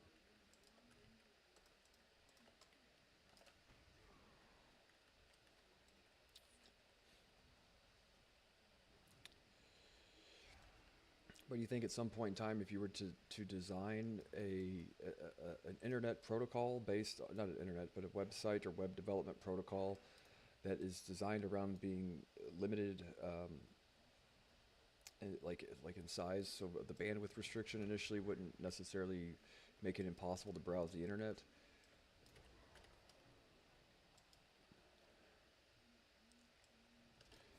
then like you download a template, and then instead of like telling it all the HTML information and everything else, like having to transmit the data of the entire page, your local device would have the template preloaded, and all the information transferred would be fill the template with the website data and information. So you could design an entire like internet that would work on this free internet that would at least get the job done.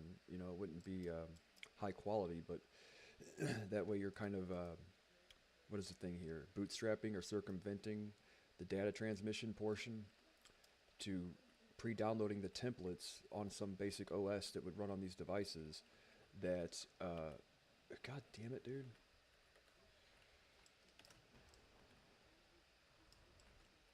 That way all the information doesn't have to be transferred over the line. It can just, you would already be preloaded on the device, right?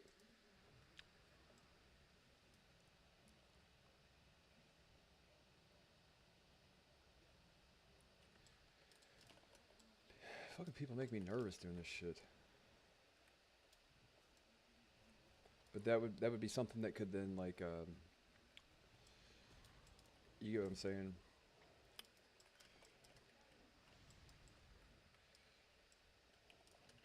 Right. And then think about it like, well, if you're starting off with the thing just being as fast as the old internet was, it stands to reason that with enough infrastructure, it would eventually be as fast as the internet is currently eventually, if that makes sense, right?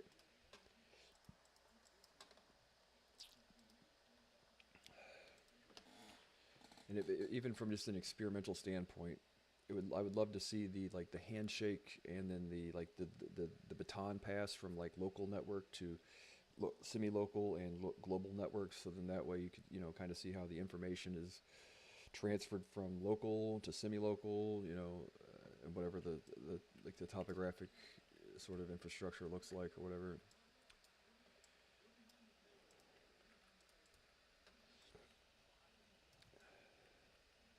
But WinLink, man, I got get one just for the sake of having one, right? And you can connect to the WinLink network with it, right? And send emails with attachments. It's like Meshtastic, only Meshtastic handles just text messages and stuff. Those two things together you could put together like a global free to use internet network that would handle at least emails, text documents, GIFs, JPEGs. I mean, there's no limitation on the size of the file that you can send. It's just a limitation on how quickly you can send it. You know what I mean? But if you can build a blockchain that exists on that network, you know what I mean? That'd be one of the features, right? And I believe, if I've researched correctly, that Bunker Coin, if you look at it, at least what they state that they're trying to do, and I believe they've posted some technicals on how they have actually implemented something similar, at least from like the blockchain portion of it. They've actually, I think, done some of the things. Now, I don't have the technical know-how to like verify that, so I've just check it out sometime if you want. It's something interesting to read. I don't know the commercial viability. I just think it's super cool,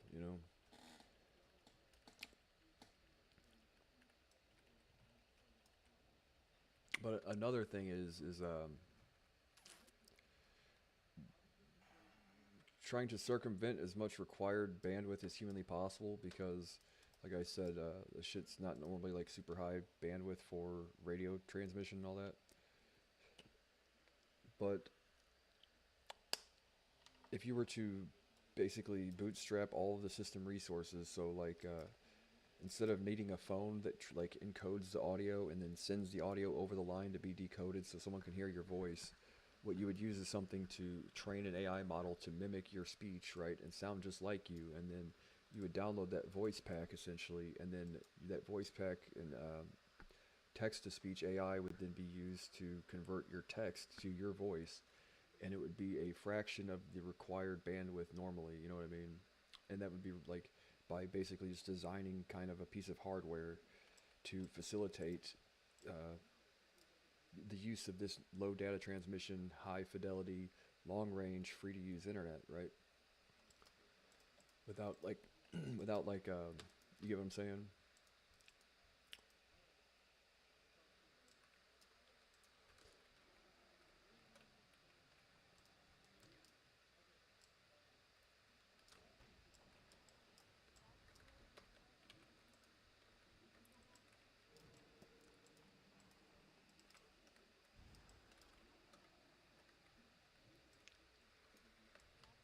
But if you could build a blockchain that spanned the entire globe, handled just transactions and emails and text messages, and if you could add websites, right? Come on now.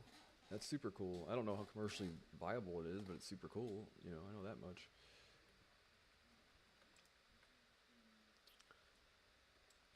Because you got to think from a networking standpoint, the hashing and all that stuff is still handled by the miners, right? But the actual transmission, like I want to send a transaction from point A to point B, that doesn't require a lot of compute. That doesn't require any hardware. That just requires you to be able to send the message to the network that has the hardware required to facilitate the transaction, right?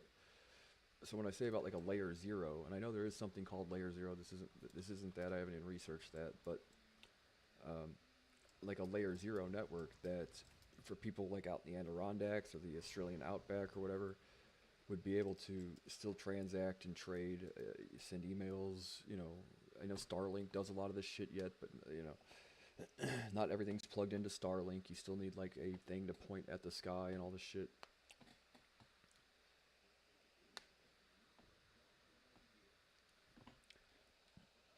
It's not necessary, but it's cool, right? That thing on.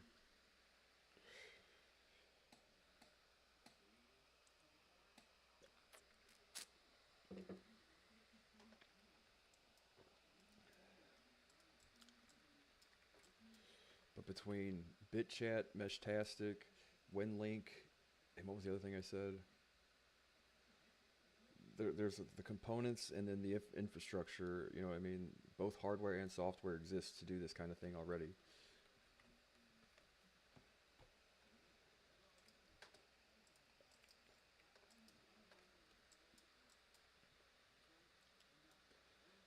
And the thing is, like, what I don't know is like you would like to see a case in which the hardware is super cheap, easy to deploy, and bandwidth, it scales, right? So the bandwidth for the network increases as there are more active nodes in a certain location, right? So like say you have one active node, you get 56K, but if you have two nodes, you get 112K, right? I had to think for a second. What was 56 plus 56, right? To make it more, not to say modular, but to scale directly with the amount of nodes facilitating data transmission and transactions in that like specific area. And you think so long as at least at one point in time, one of the nodes finds an endpoint at an actual router or a modem, then the speed of the network goes up exponentially, right? For every point, it doesn't have to relay through a limited bandwidth node and goes directly to a network or a router or a modem would increase the bandwidth, right? So it could exist as its own infrastructure layer that would work regardless if the internet worked or not, but would be essentially supercharged if it is connected to the internet itself, right? But would exist either way, you know? It just works better, you know?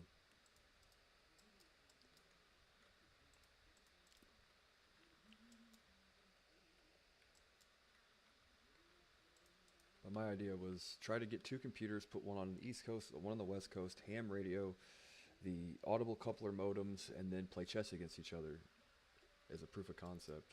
Because it's a turn-based game, you know.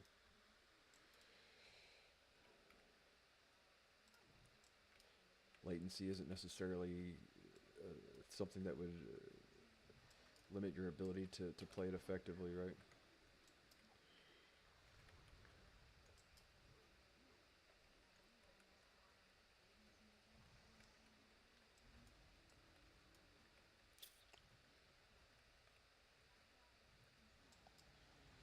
But in reality, I mean, if you think about my experience with cryptocurrency and how quickly the cryptocurrency mining equipment scaled to the point where now a USB drive does what like a supercomputer ASIC chip used to do just 2016 or 17, right? Uh, you would think that if the graphics compute can scale for AI just as much, then you could see an intranet that exists where pretty much any of your content is deliverable based on a text prompt. It's just you need the local hardware to render the prompt, right? And if you can just send a text message from anywhere on planet Earth to another point, then you could do like it would you could do all content delivery. I wouldn't say all of it, but you could do a lot of content delivery based off of like, hey, I just watched this movie. Oh yeah, what'd you watch? And you send somebody the prompt, and then they prompt that movie on their end, and you've effectively sent the file of an entire high definition movie from point A to point B for no more data transmission than just a text file, if that makes sense. But you have to develop the AI infrastructure and hardware to be able to do that. It's not impossible.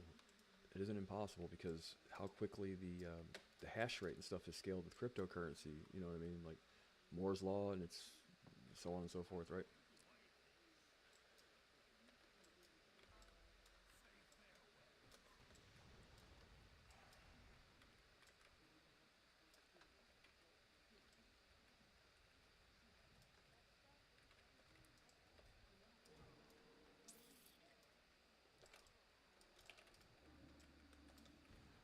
Well, whoever died there, is this guy Cleve or something? If that tank just stays alive, we'll be able to do this. But I don't think he's got the.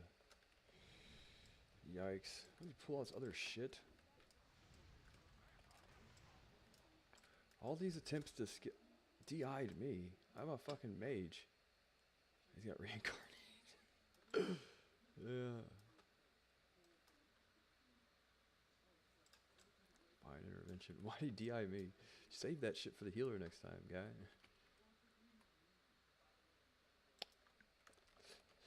My repair bill appreciates it.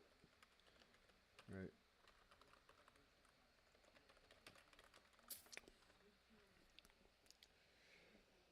But it would require me knowing like so like an AI based operating system that ran locally that was able to facilitate the generation of content based on prompts, then that circumvents almost all besides the bandwidth needs of 56K then. You know what I mean? I can't imagine a point in time where that's you get what I'm saying? But if you could I don't know. I don't really know. But if that makes sense, then give me a thumbs up if it makes sense. Or something like that.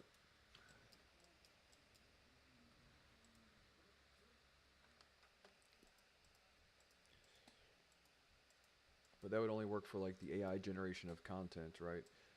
Unless you come up with a prompt that is so elaborate that it's able to recreate the exact same thing somewhere else, right? Like if you want to watch the Batman movie, or like, and in this movie, blah blah blah blah. Like the entire script of it written out though in a prompt that might actually, that could possibly work. If you could get AI to recreate just one scene of a movie accurately based on a prompt, then that entire idea works eventually, right? So instead of having to send the fucking 4 or 5 gigabyte file, you would send a couple 100 kilobit text file that would consist of the prompt, each scene, what the characters say, so on and so forth, basically the movie script, right, with some added stuff to it. And the AI would be able to generate the same thing. What? Intellect. I forgot you guys died. I thought he wanted me to sheep. See, there's a moon there.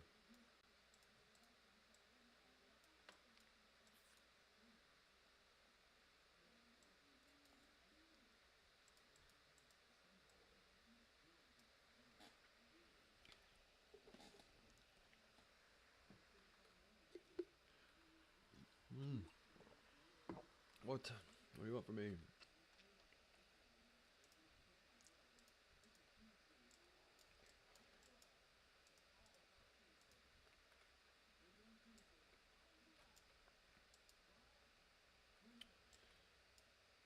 All these pools cleared now. So is he mind controlling something, or am I sheeping something?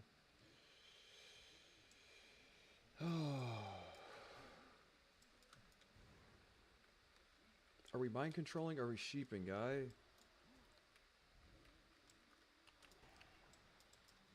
Can we just not do that then?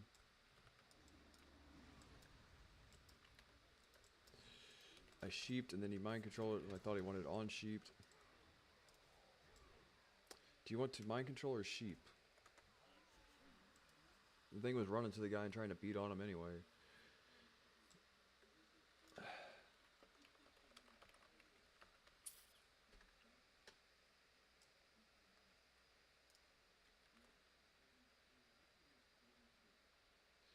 I've been sheeping the moon the entire time.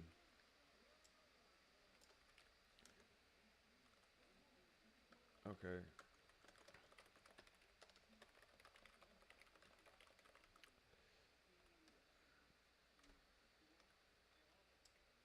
I'm not upset, it's just like sit there and read through all the chat the entire time and I still don't know if they, it just seems like people have done this without doing the mind control thing and it worked just fine, you know.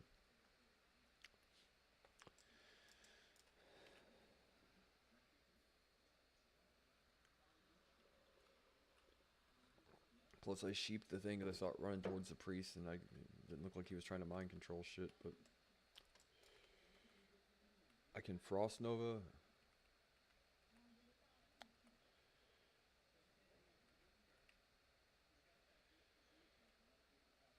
Well, my, was it my icing or his? Because I can't Ice Nova or Frost Nova a thing he has mind control. I can sheep something though.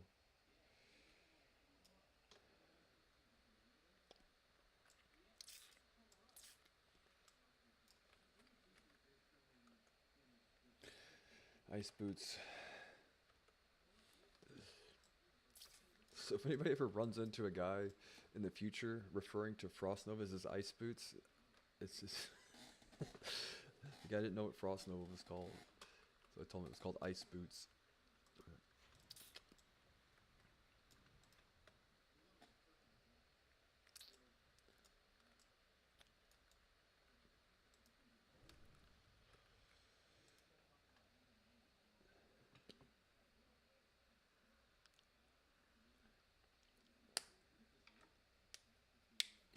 We can skip the mind control part and just kill the boss.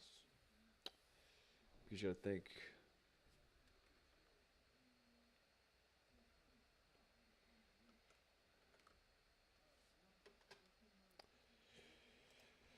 Oh man. This guy's got super good gear though.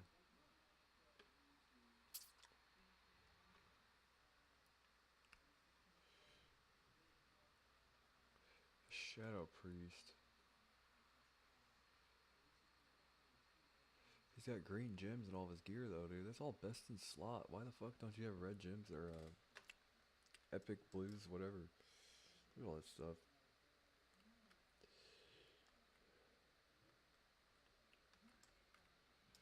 I think, man. This stuff's best in slot until Sunwell Plateau. Pretty sure.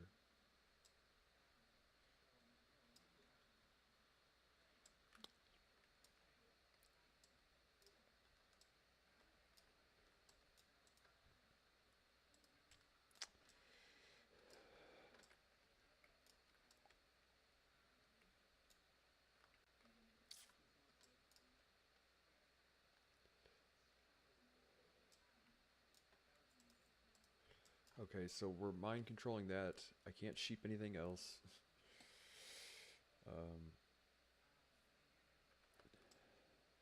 Yeah, I know you would think, like, why would you sheep that? Well, I didn't know we were trying to pull it either.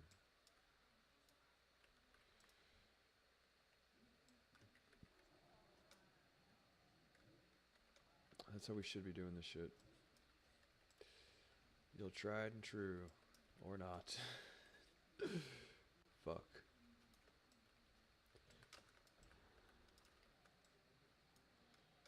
He's lacerated it. Alright, whatever.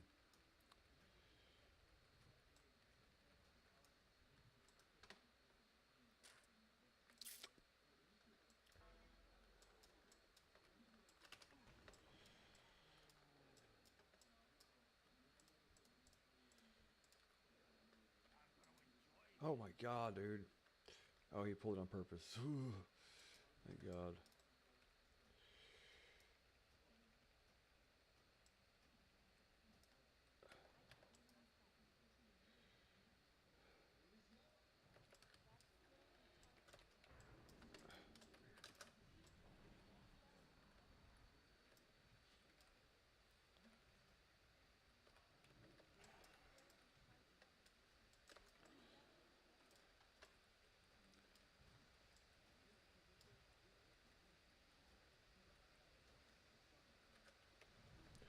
One. Fuck. Come on now.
Now we're soothing. Is he gonna mind control?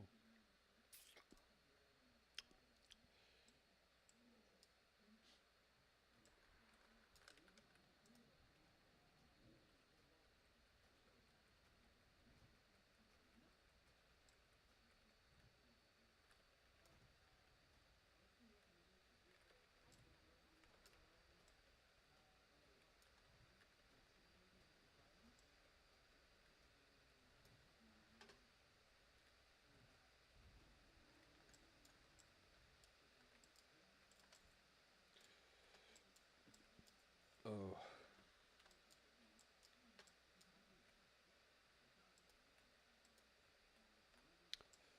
I can't remember if on my original character, I'm pretty sure I had spell strike stuff, but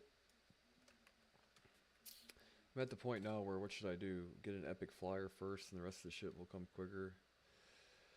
Farming gold and all that stuff on a fucking plain mountain shitty.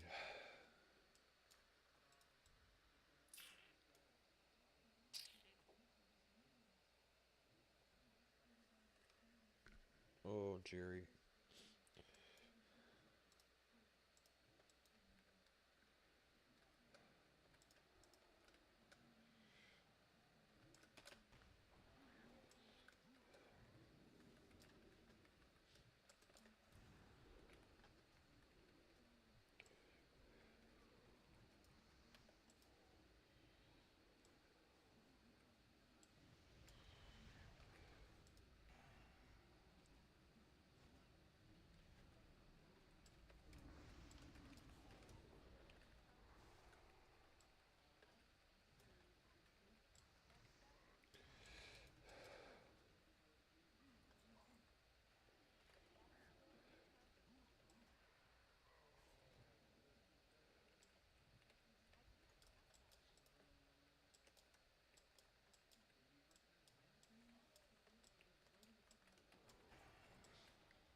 So I do more damage when they're at less than 20%. I just don't know what the name of the skill is. The fucking spec thing here. Fire or something? Fire guy?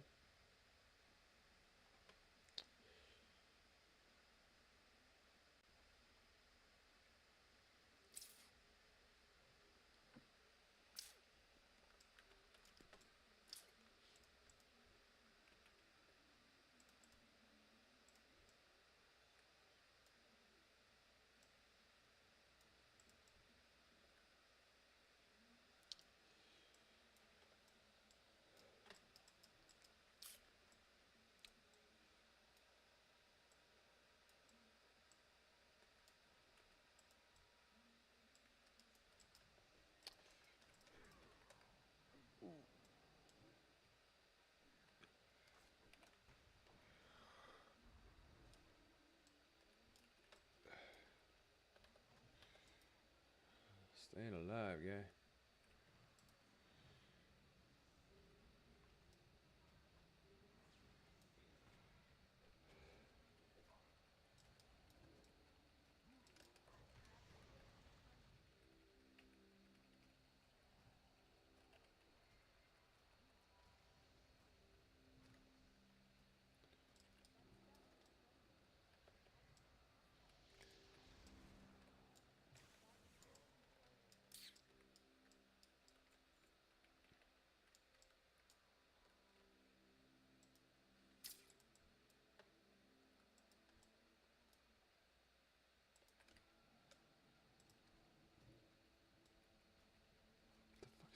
And learn to play the fucking theremin. John C. Reilly, that guy is so funny, dude. He's one of those few guys that just has it, right? Like, wins an Oscars and all these, like, what's the guy's name? Not Francis Ford Coppola, but, like, he's in, like, all these Martin Scorsese movies, and then after, like, a 20-year career, everybody finds out he's super funny, you know? Step Brothers, Walk Hard, which is one of the funniest movies ever. I'm a 15-year-old with a wife and 3 kids. I think I'm doing all right. The wrong kid died. Everybody's favorite line, right?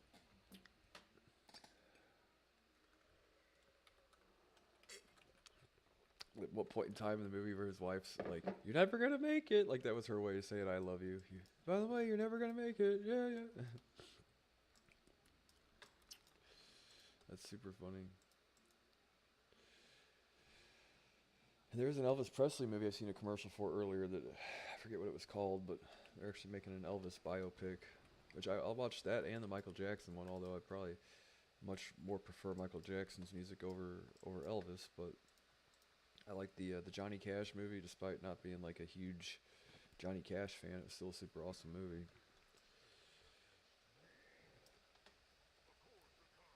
Don't get me wrong, I do like Johnny Cash's music, but some people like they're fucking nutty about the shit.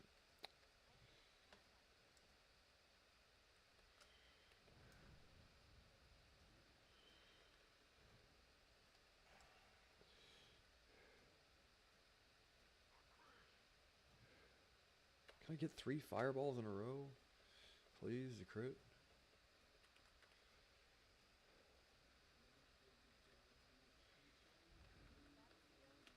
Not enough fucking crits, dude. 850 DPS is not enough.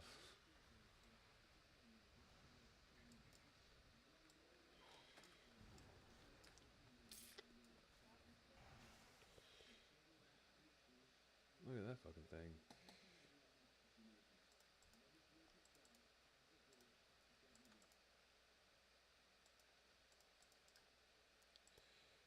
Omar's hoof. Did I complete the quest? I think so.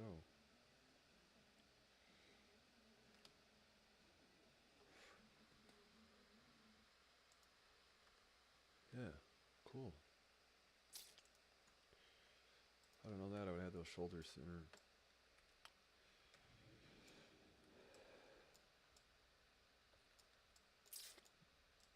But you would think what would be a cool application to use this type of like in the name of like how much can you just design a thing around limited bandwidth and what creative ideas you can try to come up with based on that alone, right?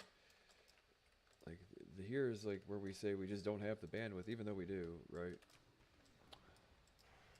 How do you develop in a circumstance in which that you create an artificial scarcity of one of your normally required and abundant system resources? What's your solution then? You know what I mean? Like the Marines do, they say like with what you have at hand, like how do you problem solve through a scenario in which suddenly your most abundant system resource other than storage becomes scarce? Like what do you come up with, right? It'd be an interesting, I'd like to see what people came up with.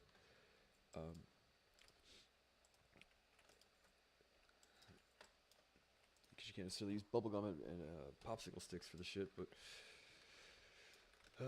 you know what I'm saying? But the thing I was thinking of the other day is that obfuscator, right? So recently they've said that they use large language models now to detect written text identity signals and indicators and all that stuff, so that someone who thought they were posting anonymously online for years at a time has a very specific speech pattern unless they take very deliberate measures to try and obfuscate that, right? So I was thinking of like an AI that does that automatically would be cool. Have it give access to like 1,000 different, slightly different large language models, and basically roll the dice each time you send a message. So it chooses, and you type whatever you want, and it will remix what you say based on a pseudo-randomly generated or chosen large language model. So every time you post, it posts as if it's one of these 1,000 imaginary characters that each have their own specific speech pattern. So that way you could have an entire group of people all communicating in a way that would be utilizing a tool like this that it all seem like all the speech is coming from the same person, right? If you wanted to obfuscate AI from being able to obfuscate your speech to the degree that AI wouldn't be able to analyze it and identify you based on your speech signals and all that stuff, but also relieving the individual of having to take active measures to try and obfuscate it themselves. And an added element of obfuscation is that if you had a large group of people all using the same tool, all of the speech patterns would look as if they were coming from either the same person, right? It would all look like one anonymous individual anytime their text was analyzed. So that being said, I would like to have it at some point in time where you could essentially just speak through your character online, right? With the unique voice pack, with the unique large language model, if you wanted to, or you could like choosing a character in a video game almost, right? Like, what is your character? Like, imagine Mortal Kombat, the character select screen. It's like, they each have a different voice, right? And they each, but then assign a large language model to that character. And when you post online through, like, your avatar, you get what I'm saying? Like, your character, essentially, would work the exact same way. And anytime you spoke to it, it would have its own, specific voice for that character.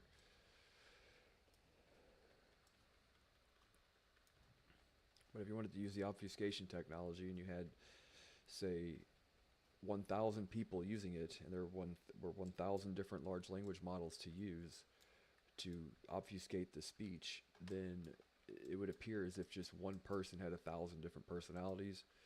You get what I'm saying? and you wouldn't be able to tell who that one person was. Just a diversity of opinions.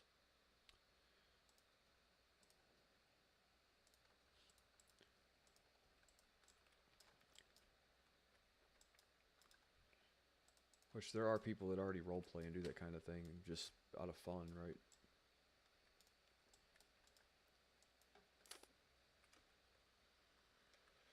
Why did that pause?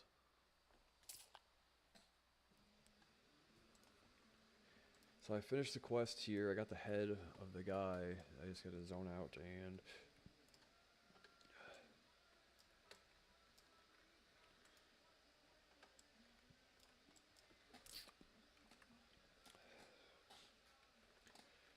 But if you think about it, like a character select screen, right?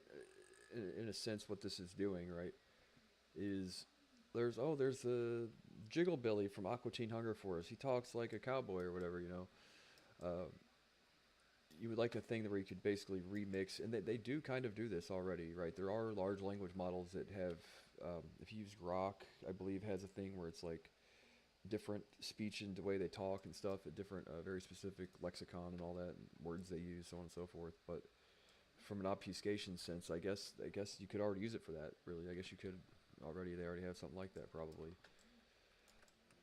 But the idea that if you get everybody using it in like an organization or whatever, then it would all look like it was just the same voice essentially, right?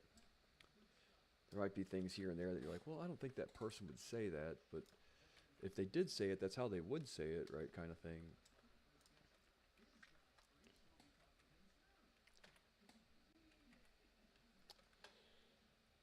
I think Grok already has it, right?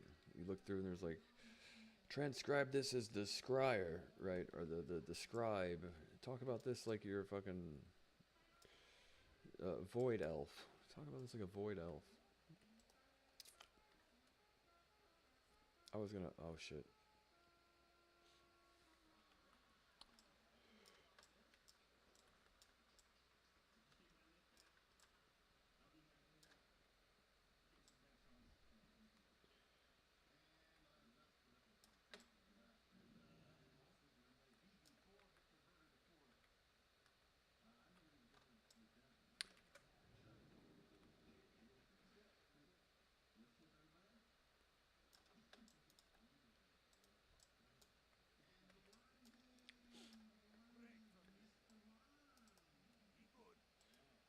Alright, now.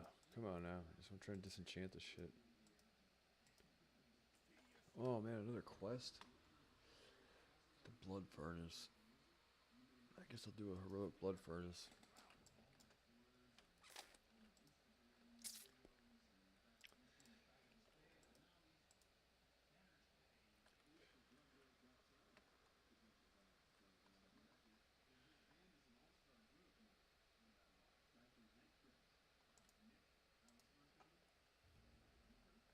Really, not one existing group for Blood Furnace. Wow.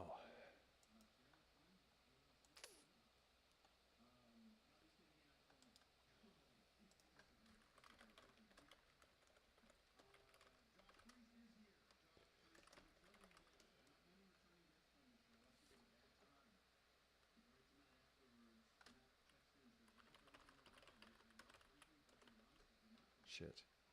Another fucking Somali daycare scam, dude. The guy's AFK in group chat here. Collecting a goddamn tax write-off. Not trying to actually do an instance or anything. Are you fucking kidding me?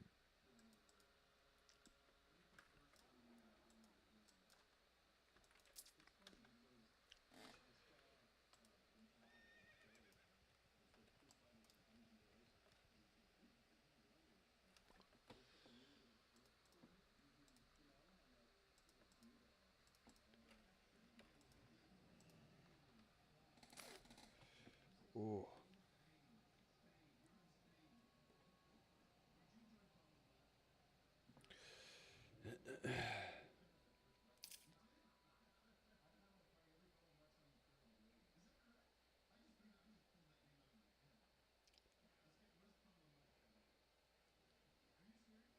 Yeah, if I look like Robert Kennedy when I'm his age, dude, I'll be king of the fucking planet. I promise you that.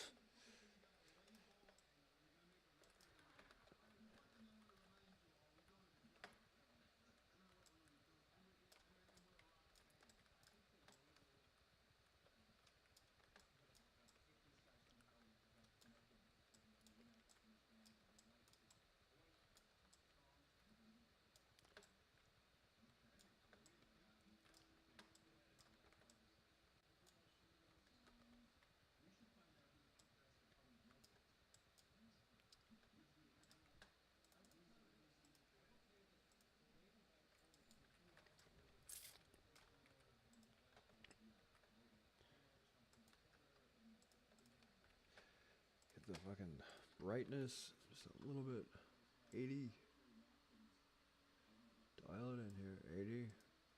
When the colors start to bleed over is when it's like, you know, like harsh white lighting and all that. That looks better. We'll find that perfect. We'll find the Goldilocks zone for this eventually. But it looks like everybody quit fucking doing instances and shit, man. Why? Everybody got their badges.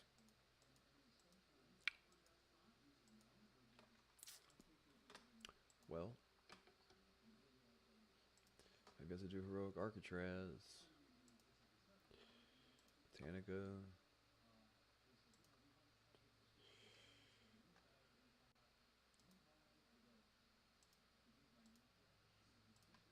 I like Shattered Halls. Heroic is fun. Slave Pens. Steam Vaults. Underbog. We will find a group to do something.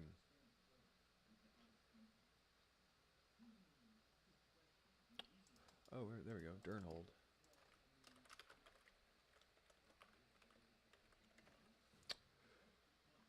Ugh. Never mind. Hold on. Oh yeah, this is the guy. I know this guy. Okay. He knows me. Oh shit.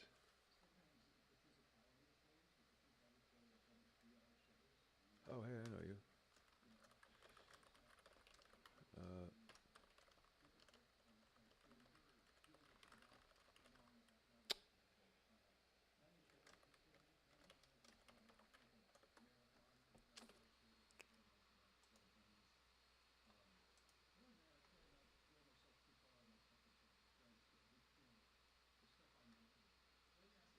shit.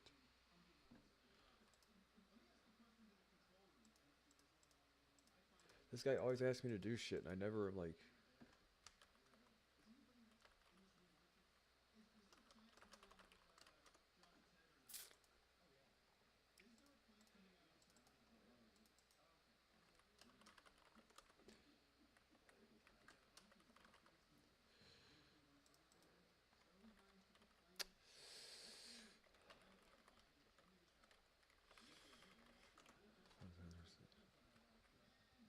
Okay. Just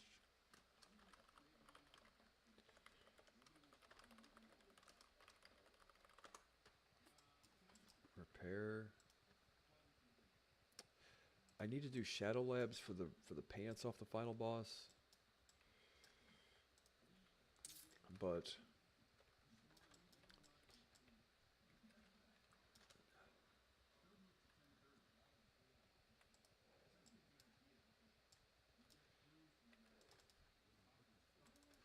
oh, nothing.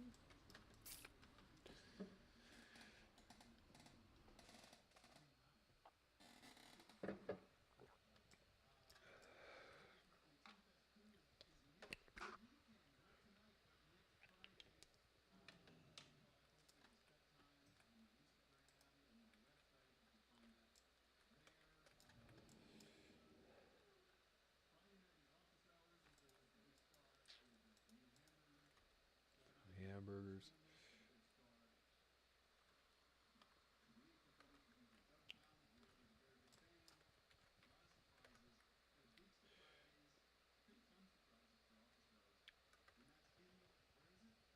We will ride our horse to the stone. This would be the point in time where I would say, AI, can you please like make me a song about this and play it to my mom's Fiverr employees, right?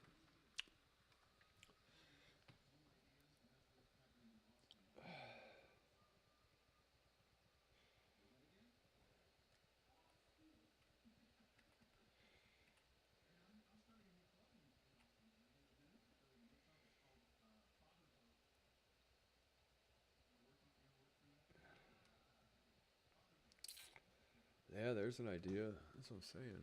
Weird. A purge zone, right? Where there's always a purge going on, and like every home's got like 100 locks on the doors and like bulletproof garage doors and shit, right?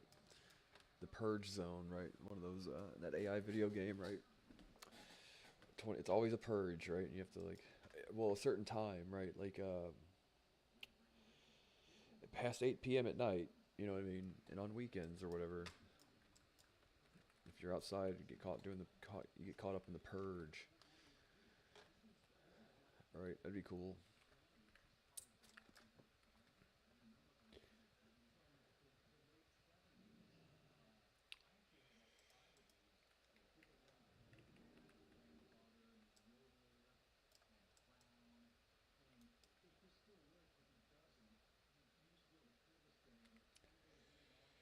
I can respec frost, stay fire, because I want to do more damage, or what?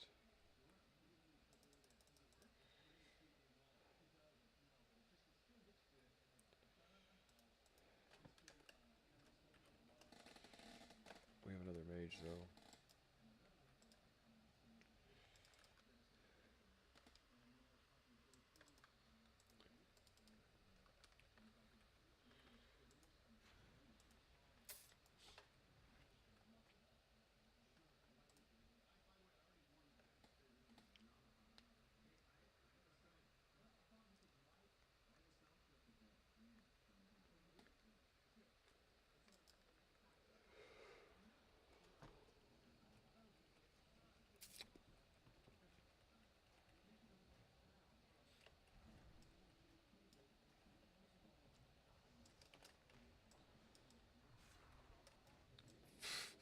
Fuck that.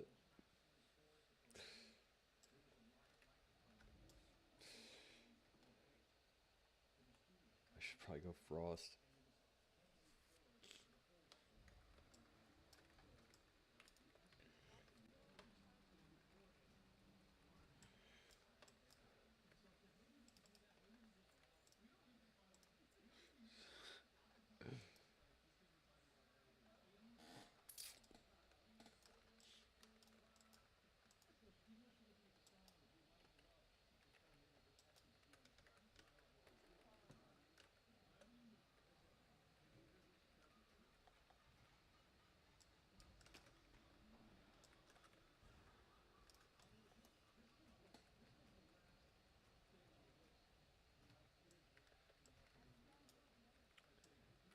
Mage's arcane. It's really good damage, but you go super quick.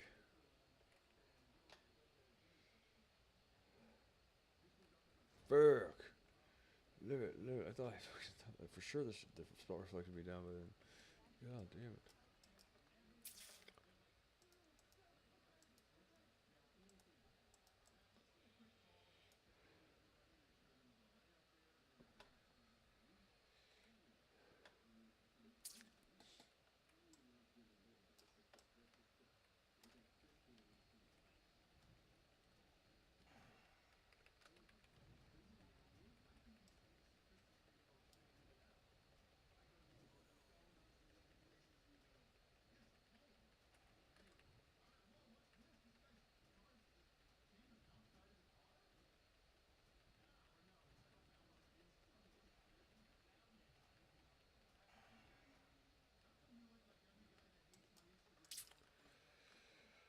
So right now I have a 94.19% chance to crit, and I'm still not critting.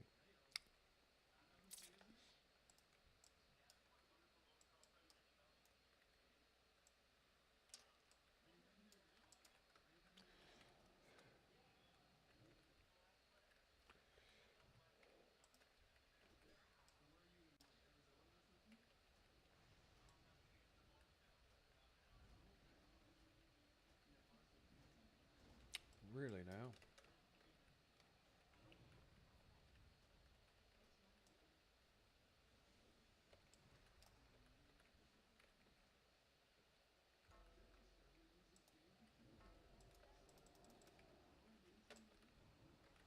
Where's the totem?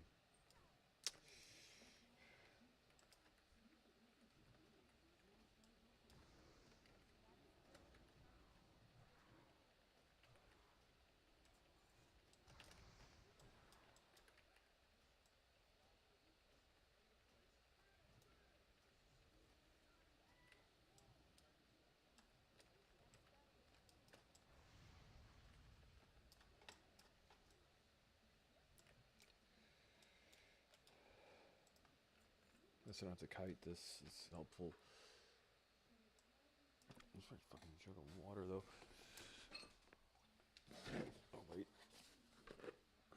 I'm gonna pull. Oh my god.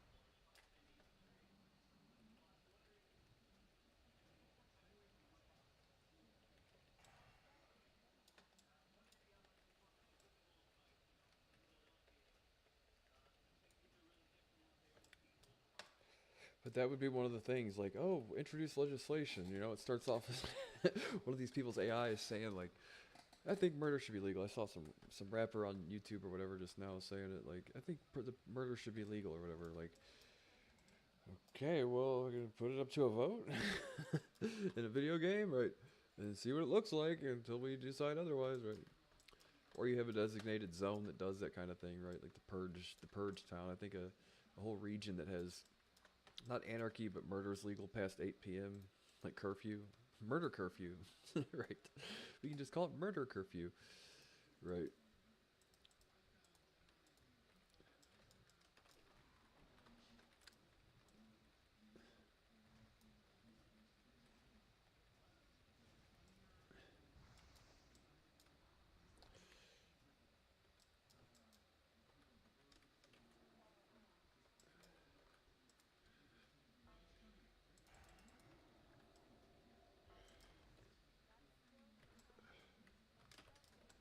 Derp, that hit him?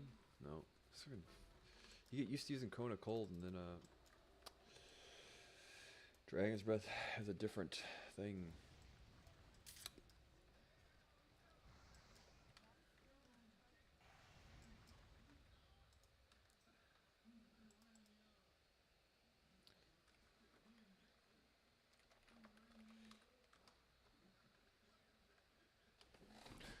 I'm not sitting up straight. I mean, I am sitting up straight, but I can sit up straighter.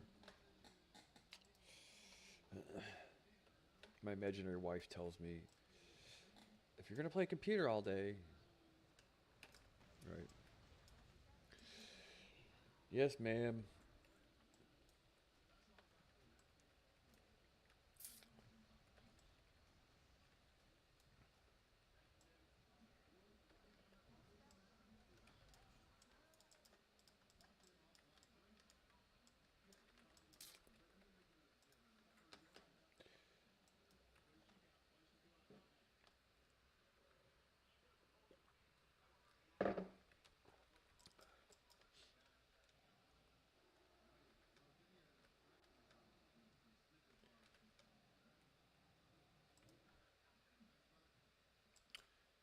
Now we have nothing left to fucking kill.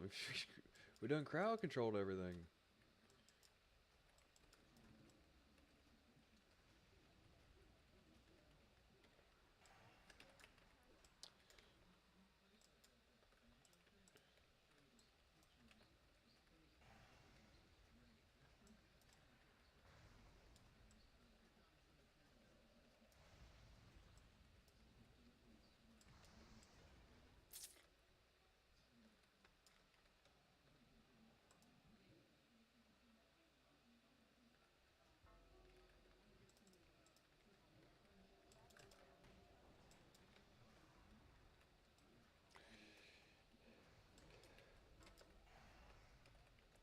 Fire does help with those because the instant attacks are more than just ice lance and fire blast damage.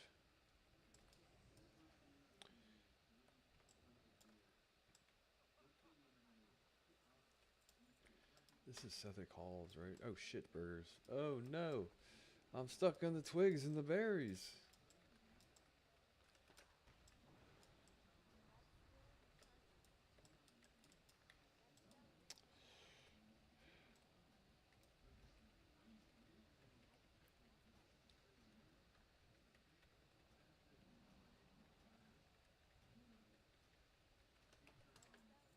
Those things hit super hard too.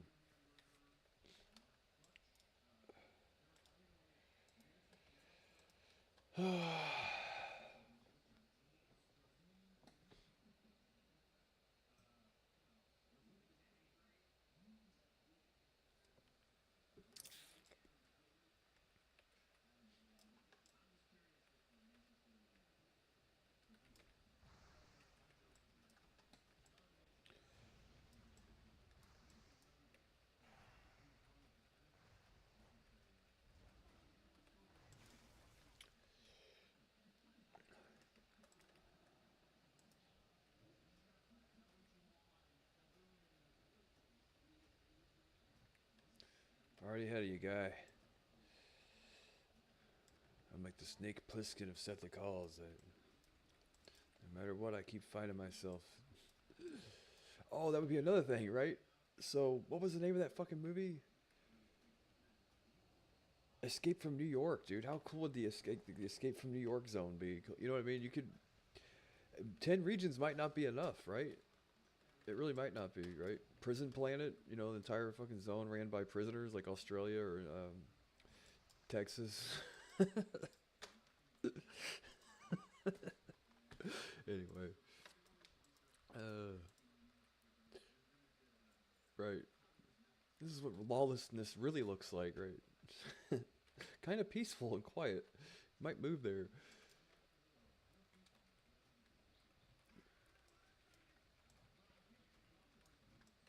You mean to tell me there's no chance anyone just shows up and knocks at my goddamn door and demands me do stuff? Alright, fuck it. I'll be moving there then. I'm from Texas now, where it's against the law to knock at my door.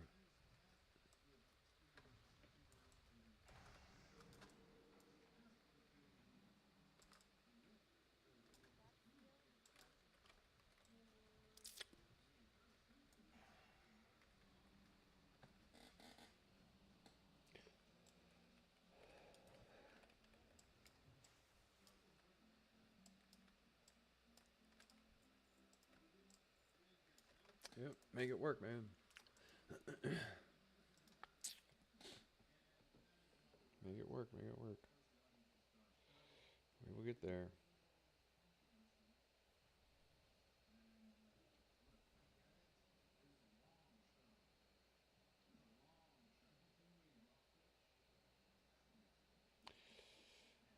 Ooh.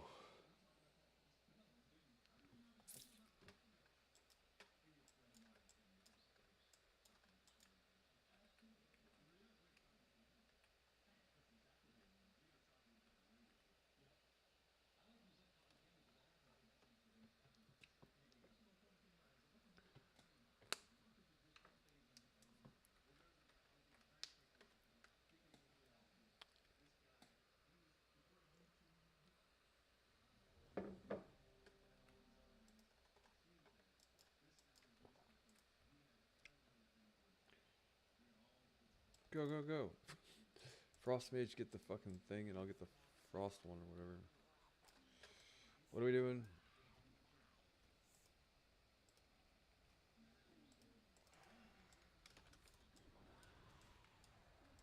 Are we burning the boss?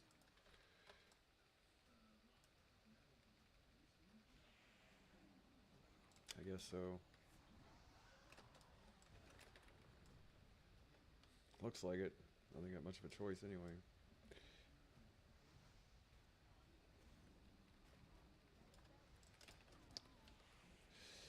Yikes. Oh, it's always just a cheeseball thing to fucking just... If I would have gotten on the boss, but... Can we kill the ads? Fucking please. So we don't have to do that again.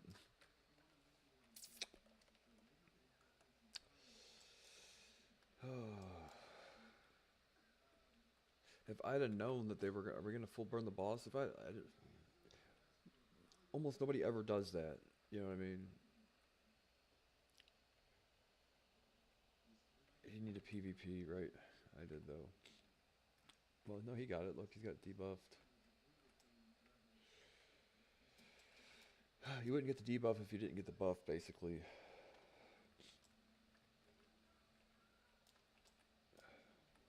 What were we trying to drink? A gallon of water.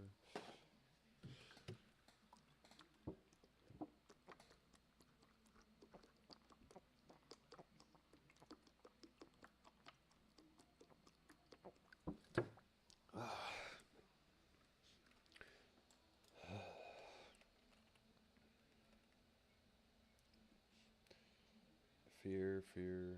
We're gonna try and do it again. Okay.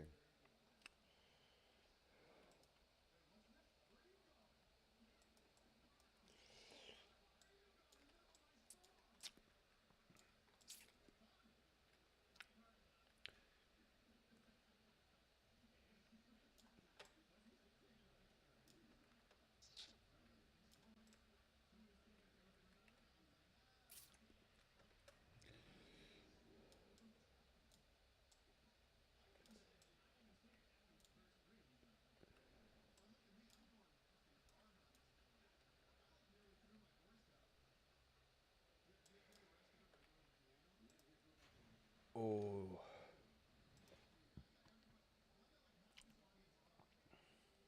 Ears ringing.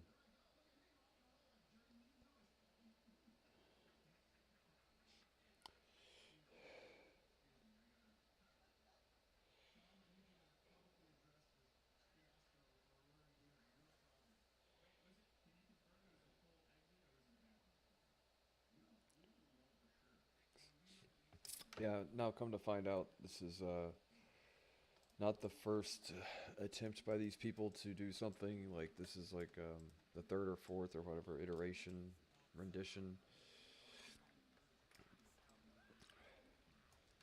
So hopefully it's about as successful as Scary Movie 6, if it isn't what they're saying it is, right?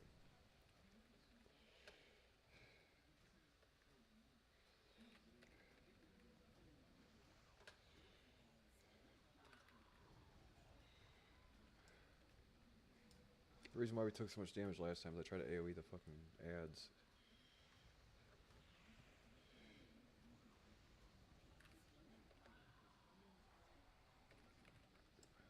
Wow, race to the finish on that one. Yikes, sit up straight. I almost said her name, my imaginary wife's name. I don't want to dox her like that.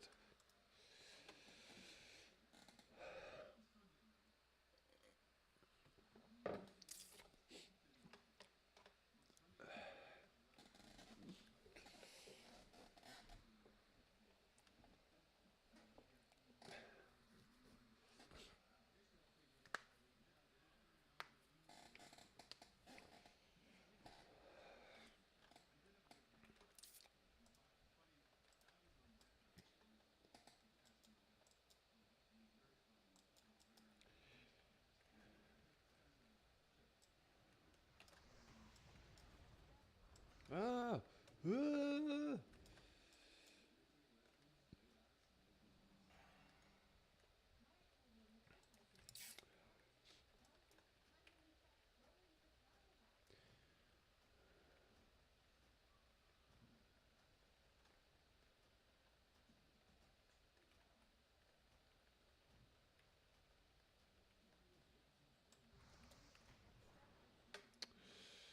Seen the first ant of the year.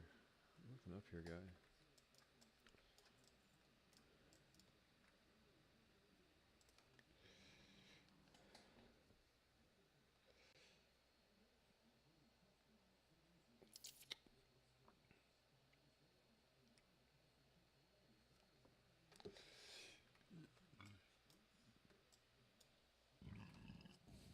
Oh my god.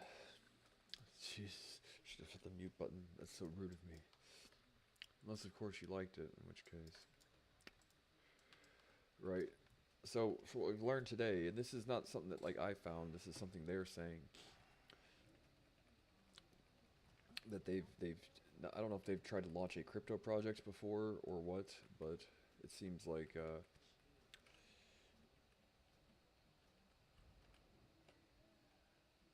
these people have been trying to capitalize on this idea, and this attempt appears to have failed, which is, if they aren't legitimate, then it's obviously a good thing. I don't like to burn bread without knowing, but it just seems like what I said, right? already the last couple days.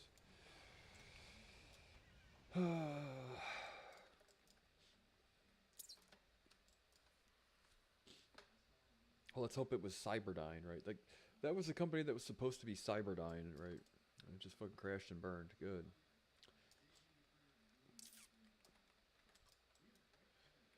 So we beat up Cyberdyne, did we? I knew we could do it.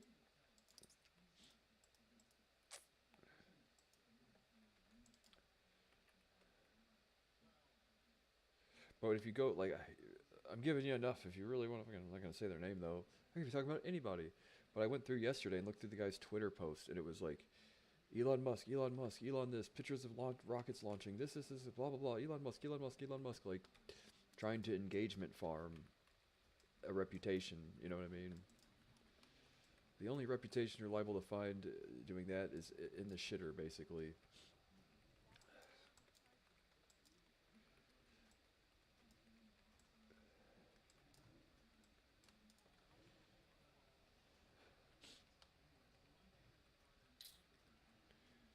So, that being said,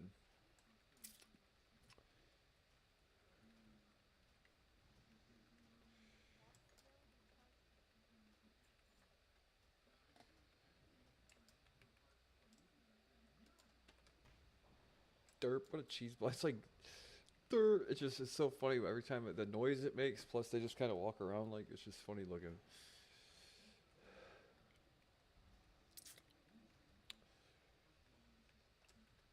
Oh, I gotta get my weapon enchanted though.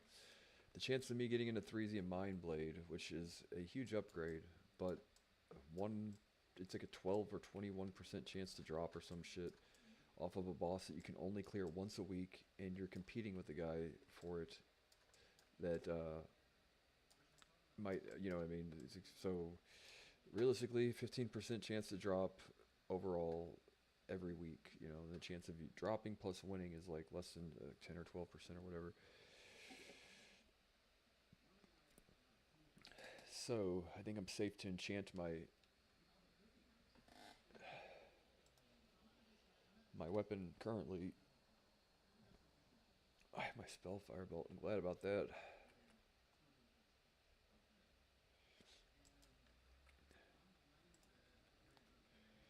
And I could just level my tailoring and get the flying mount later, but you think about it like, well, what's quicker, getting your flying mount and farming with a flying mount, or your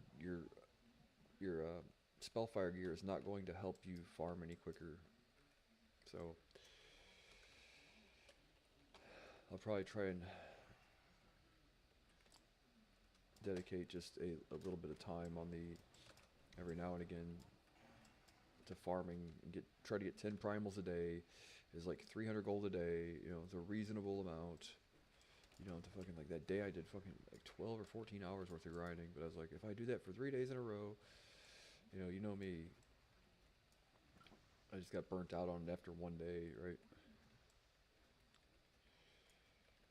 Having to claw uphill both ways. Yeah, I've got post-traumatic stress disorder. Right.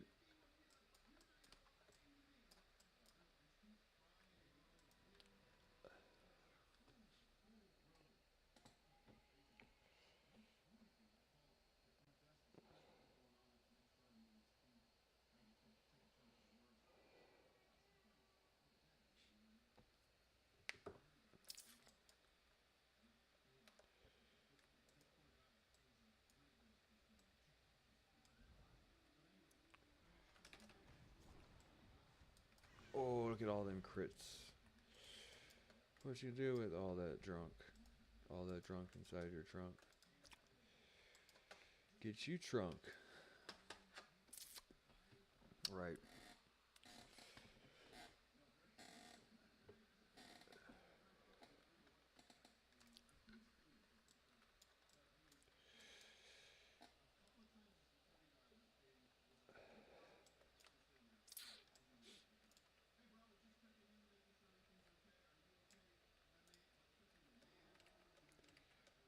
I'll let that pad away real quick.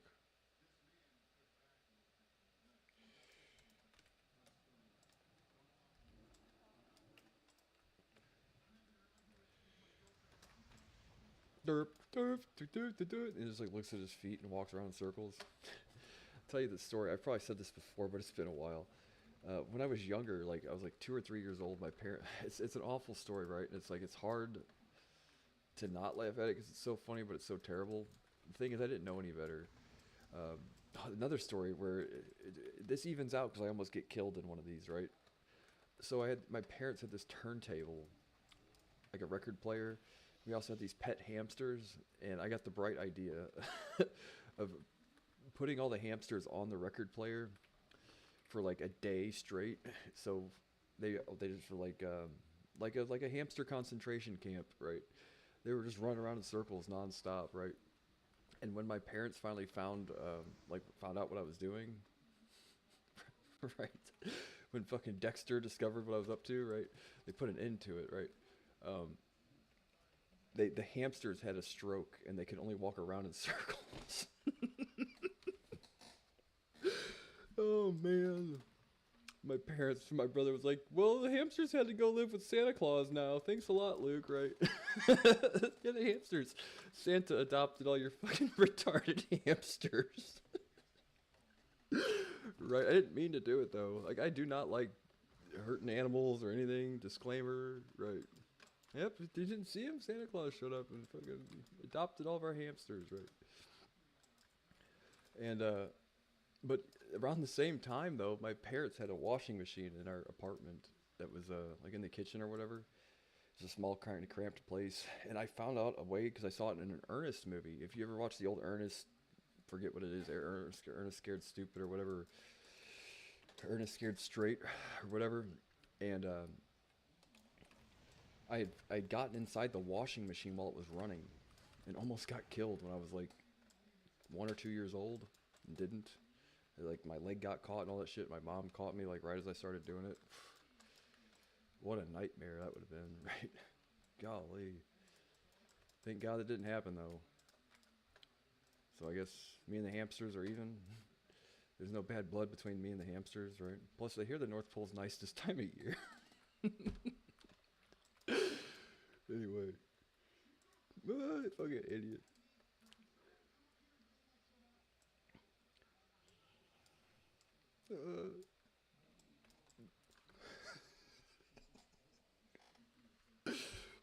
Oh shit.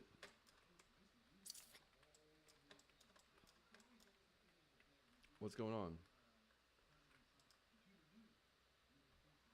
What the fuck? My map is glitched. Oh, fuck me running.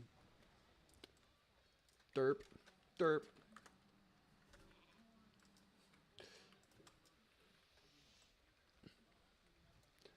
Try to stand as close as I could to him.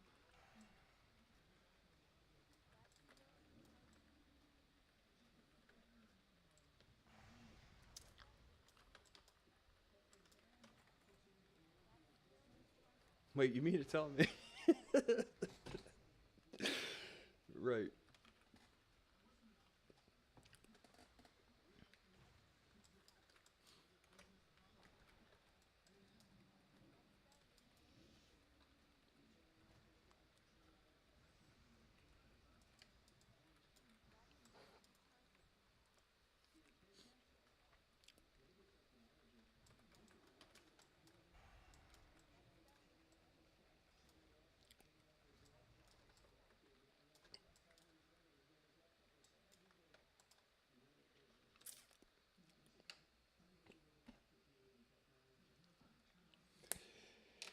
Okay, water.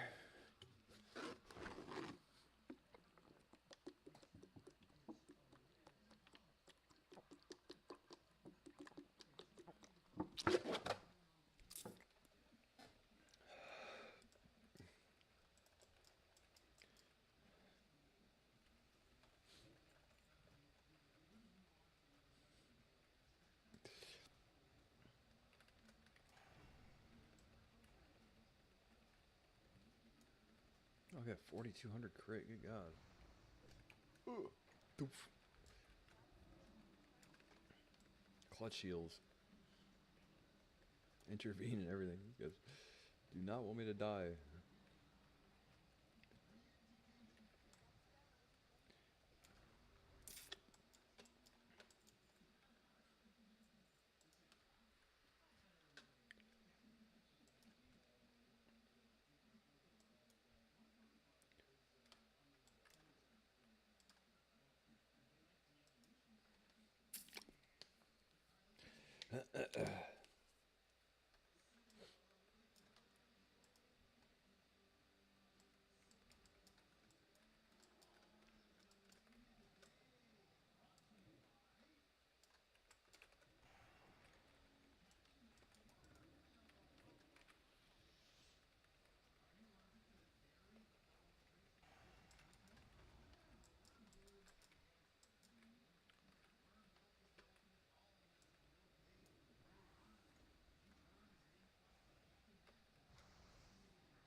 Come on now.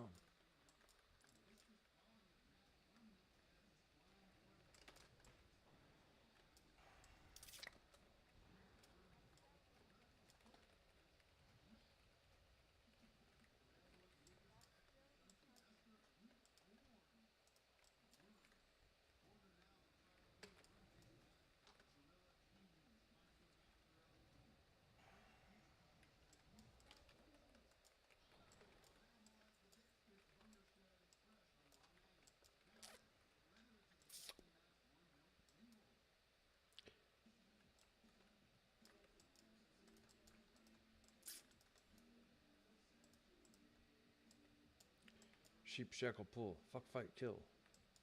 Man. That's gonna pull that lightning bird there, isn't it? No, it won't. Shouldn't.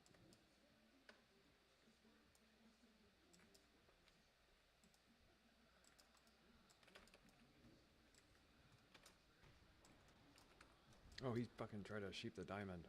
Shit. I didn't know he was gonna sheep the diamond. He should try to resheep the diamond. There we go.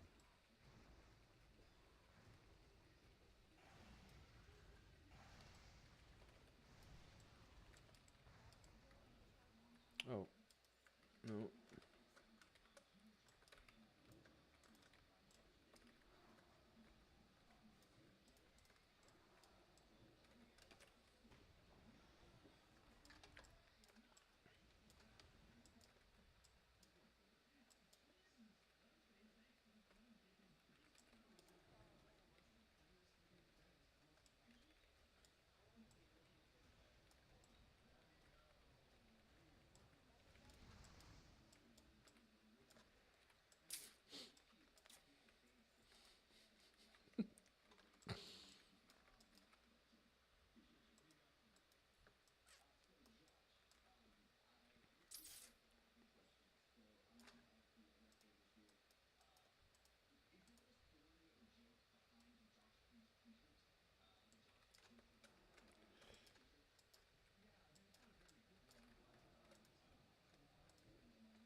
Alright, now.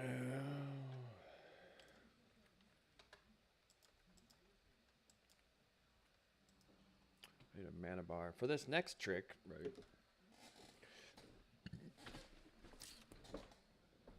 Hey, don't call me that.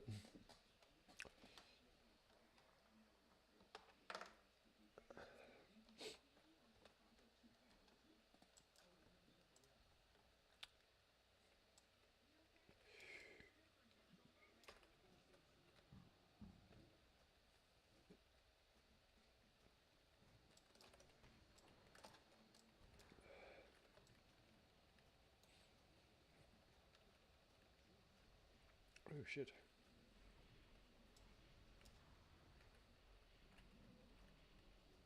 We have fucking What's going on here?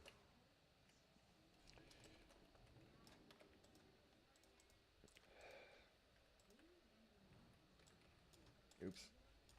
Oopsie daisy.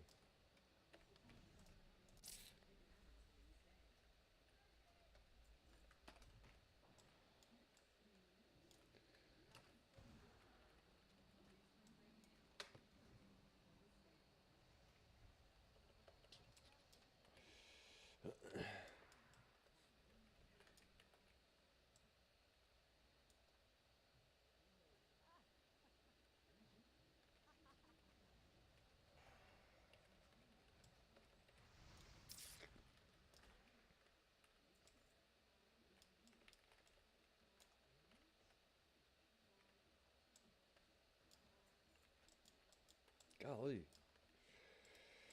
Alright.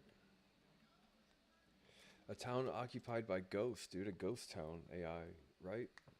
There's like a whole like any like what is pick your poison, like what do you like as far as some people like really identified with Westworld, right? But like a whole town occupied by ghosts, you know what I mean? That would be pretty cool. From like every era throughout history, that'd be kind of cool, wouldn't it? But I think the purge zone would be neat, or at least like like an actual like maybe do a purge every year in the video game, right? The AI world I'm talking about. But like a quarterly purge, an hourly purge, a yearly purge or whatever, or a curfew-based purge. Like this would be what the voting thing would look like.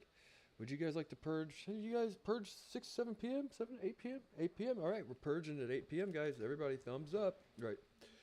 The thing would be like that would be what the voting would look like. A curfew-based purge, a weekly purge, an annual purge, a quarterly purge. Right. It's like, fuck, pretty cool. I think that's a cool idea, right, for a video game. AI-based video game. It's like, and people are like, well, a weekly purge, man. It's like, takes forever for my character to get back to full health and all that stuff. But a quarterly, once every 3 months, we do a purge. Yeah, that sounds awesome, right? Yeah. Once a year's not entertaining enough, right? Or a ghost town, right? Like different throughout history, and it might even be cool to put like actual people from history, throughout the game and shit, like historical characters like Tesla and stuff, or Edison, not Edison, fuck Edison. He's Purge Edison, right? Go to Purge Town, buddy. A bunch of tickets and everything. But like to see like Tesla and like communicate with a character like Tesla actually, or actual Tesla, and train his characters. I say train because it's like whatever, but like so that his character in game mimics the speech patterns of like what we have, like what we know Tesla actually talked like, right? Would be cool. You could actually ask him like if you're an electrical engineer, more shit about it, his in game kind of thing, right? But the Purge Town, I think a ghost town would be cool, like or there's a whole bunch of options here.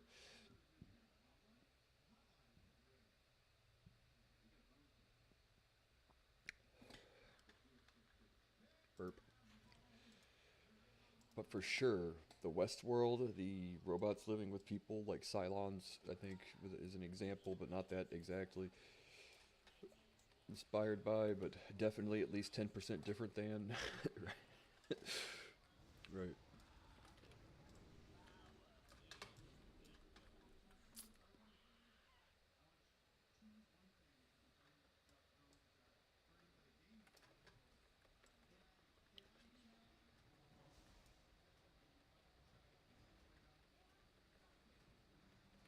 Zorp field. Ooh, and fucking bunches of damage there on that guy.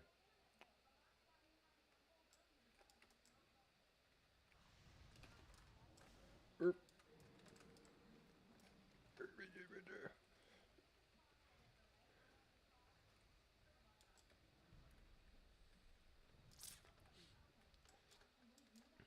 You could have murder mysteries, you know what I mean? Like stage murder mysteries, you know what I mean? Try to figure out who done it, kind of. Rogue AIs, you're like, oh, like a game of Clue.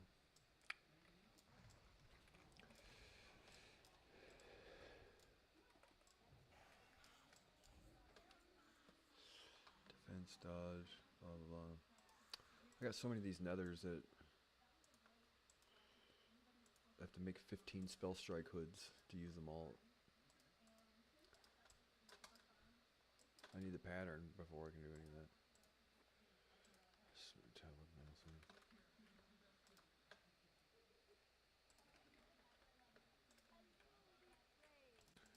Tarde Sedupe. Tardo Sedupe.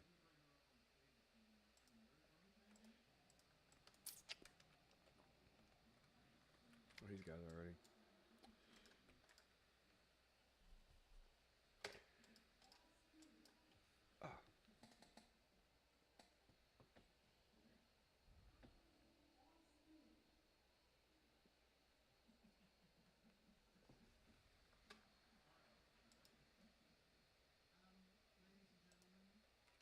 I'll be back in just a few minutes.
guess try to farm.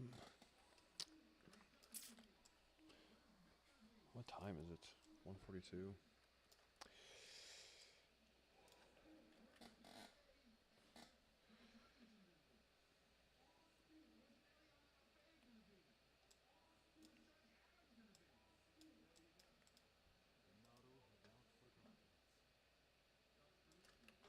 Thank God that God, the Naru have not forgotten. Thank God. I was worried for a moment.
People. Fucking people.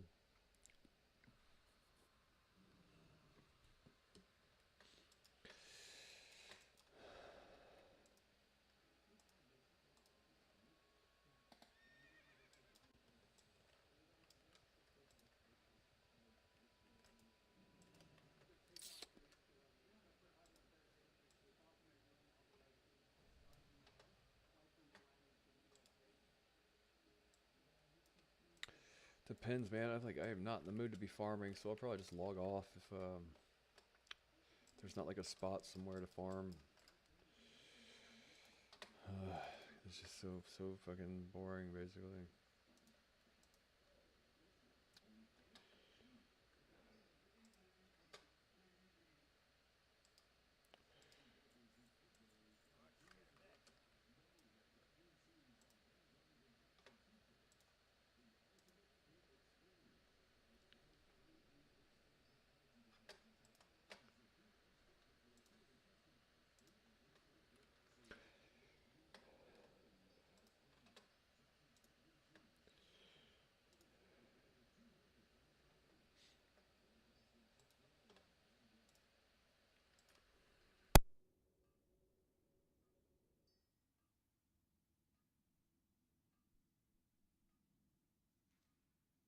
Oh my god, dude.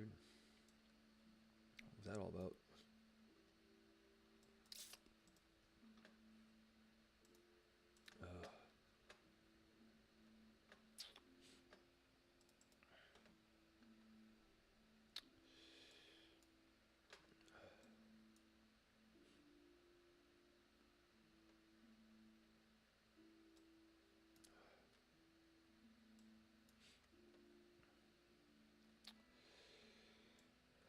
Jerry.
This is fucking Pink Floyd.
All right now. Yeah, if there's not a spot open up, I'm gonna probably log off for a while and try to log on later. It seems like horde, horde, horde, horde. All right, whatever. We'll log off now, log back on later.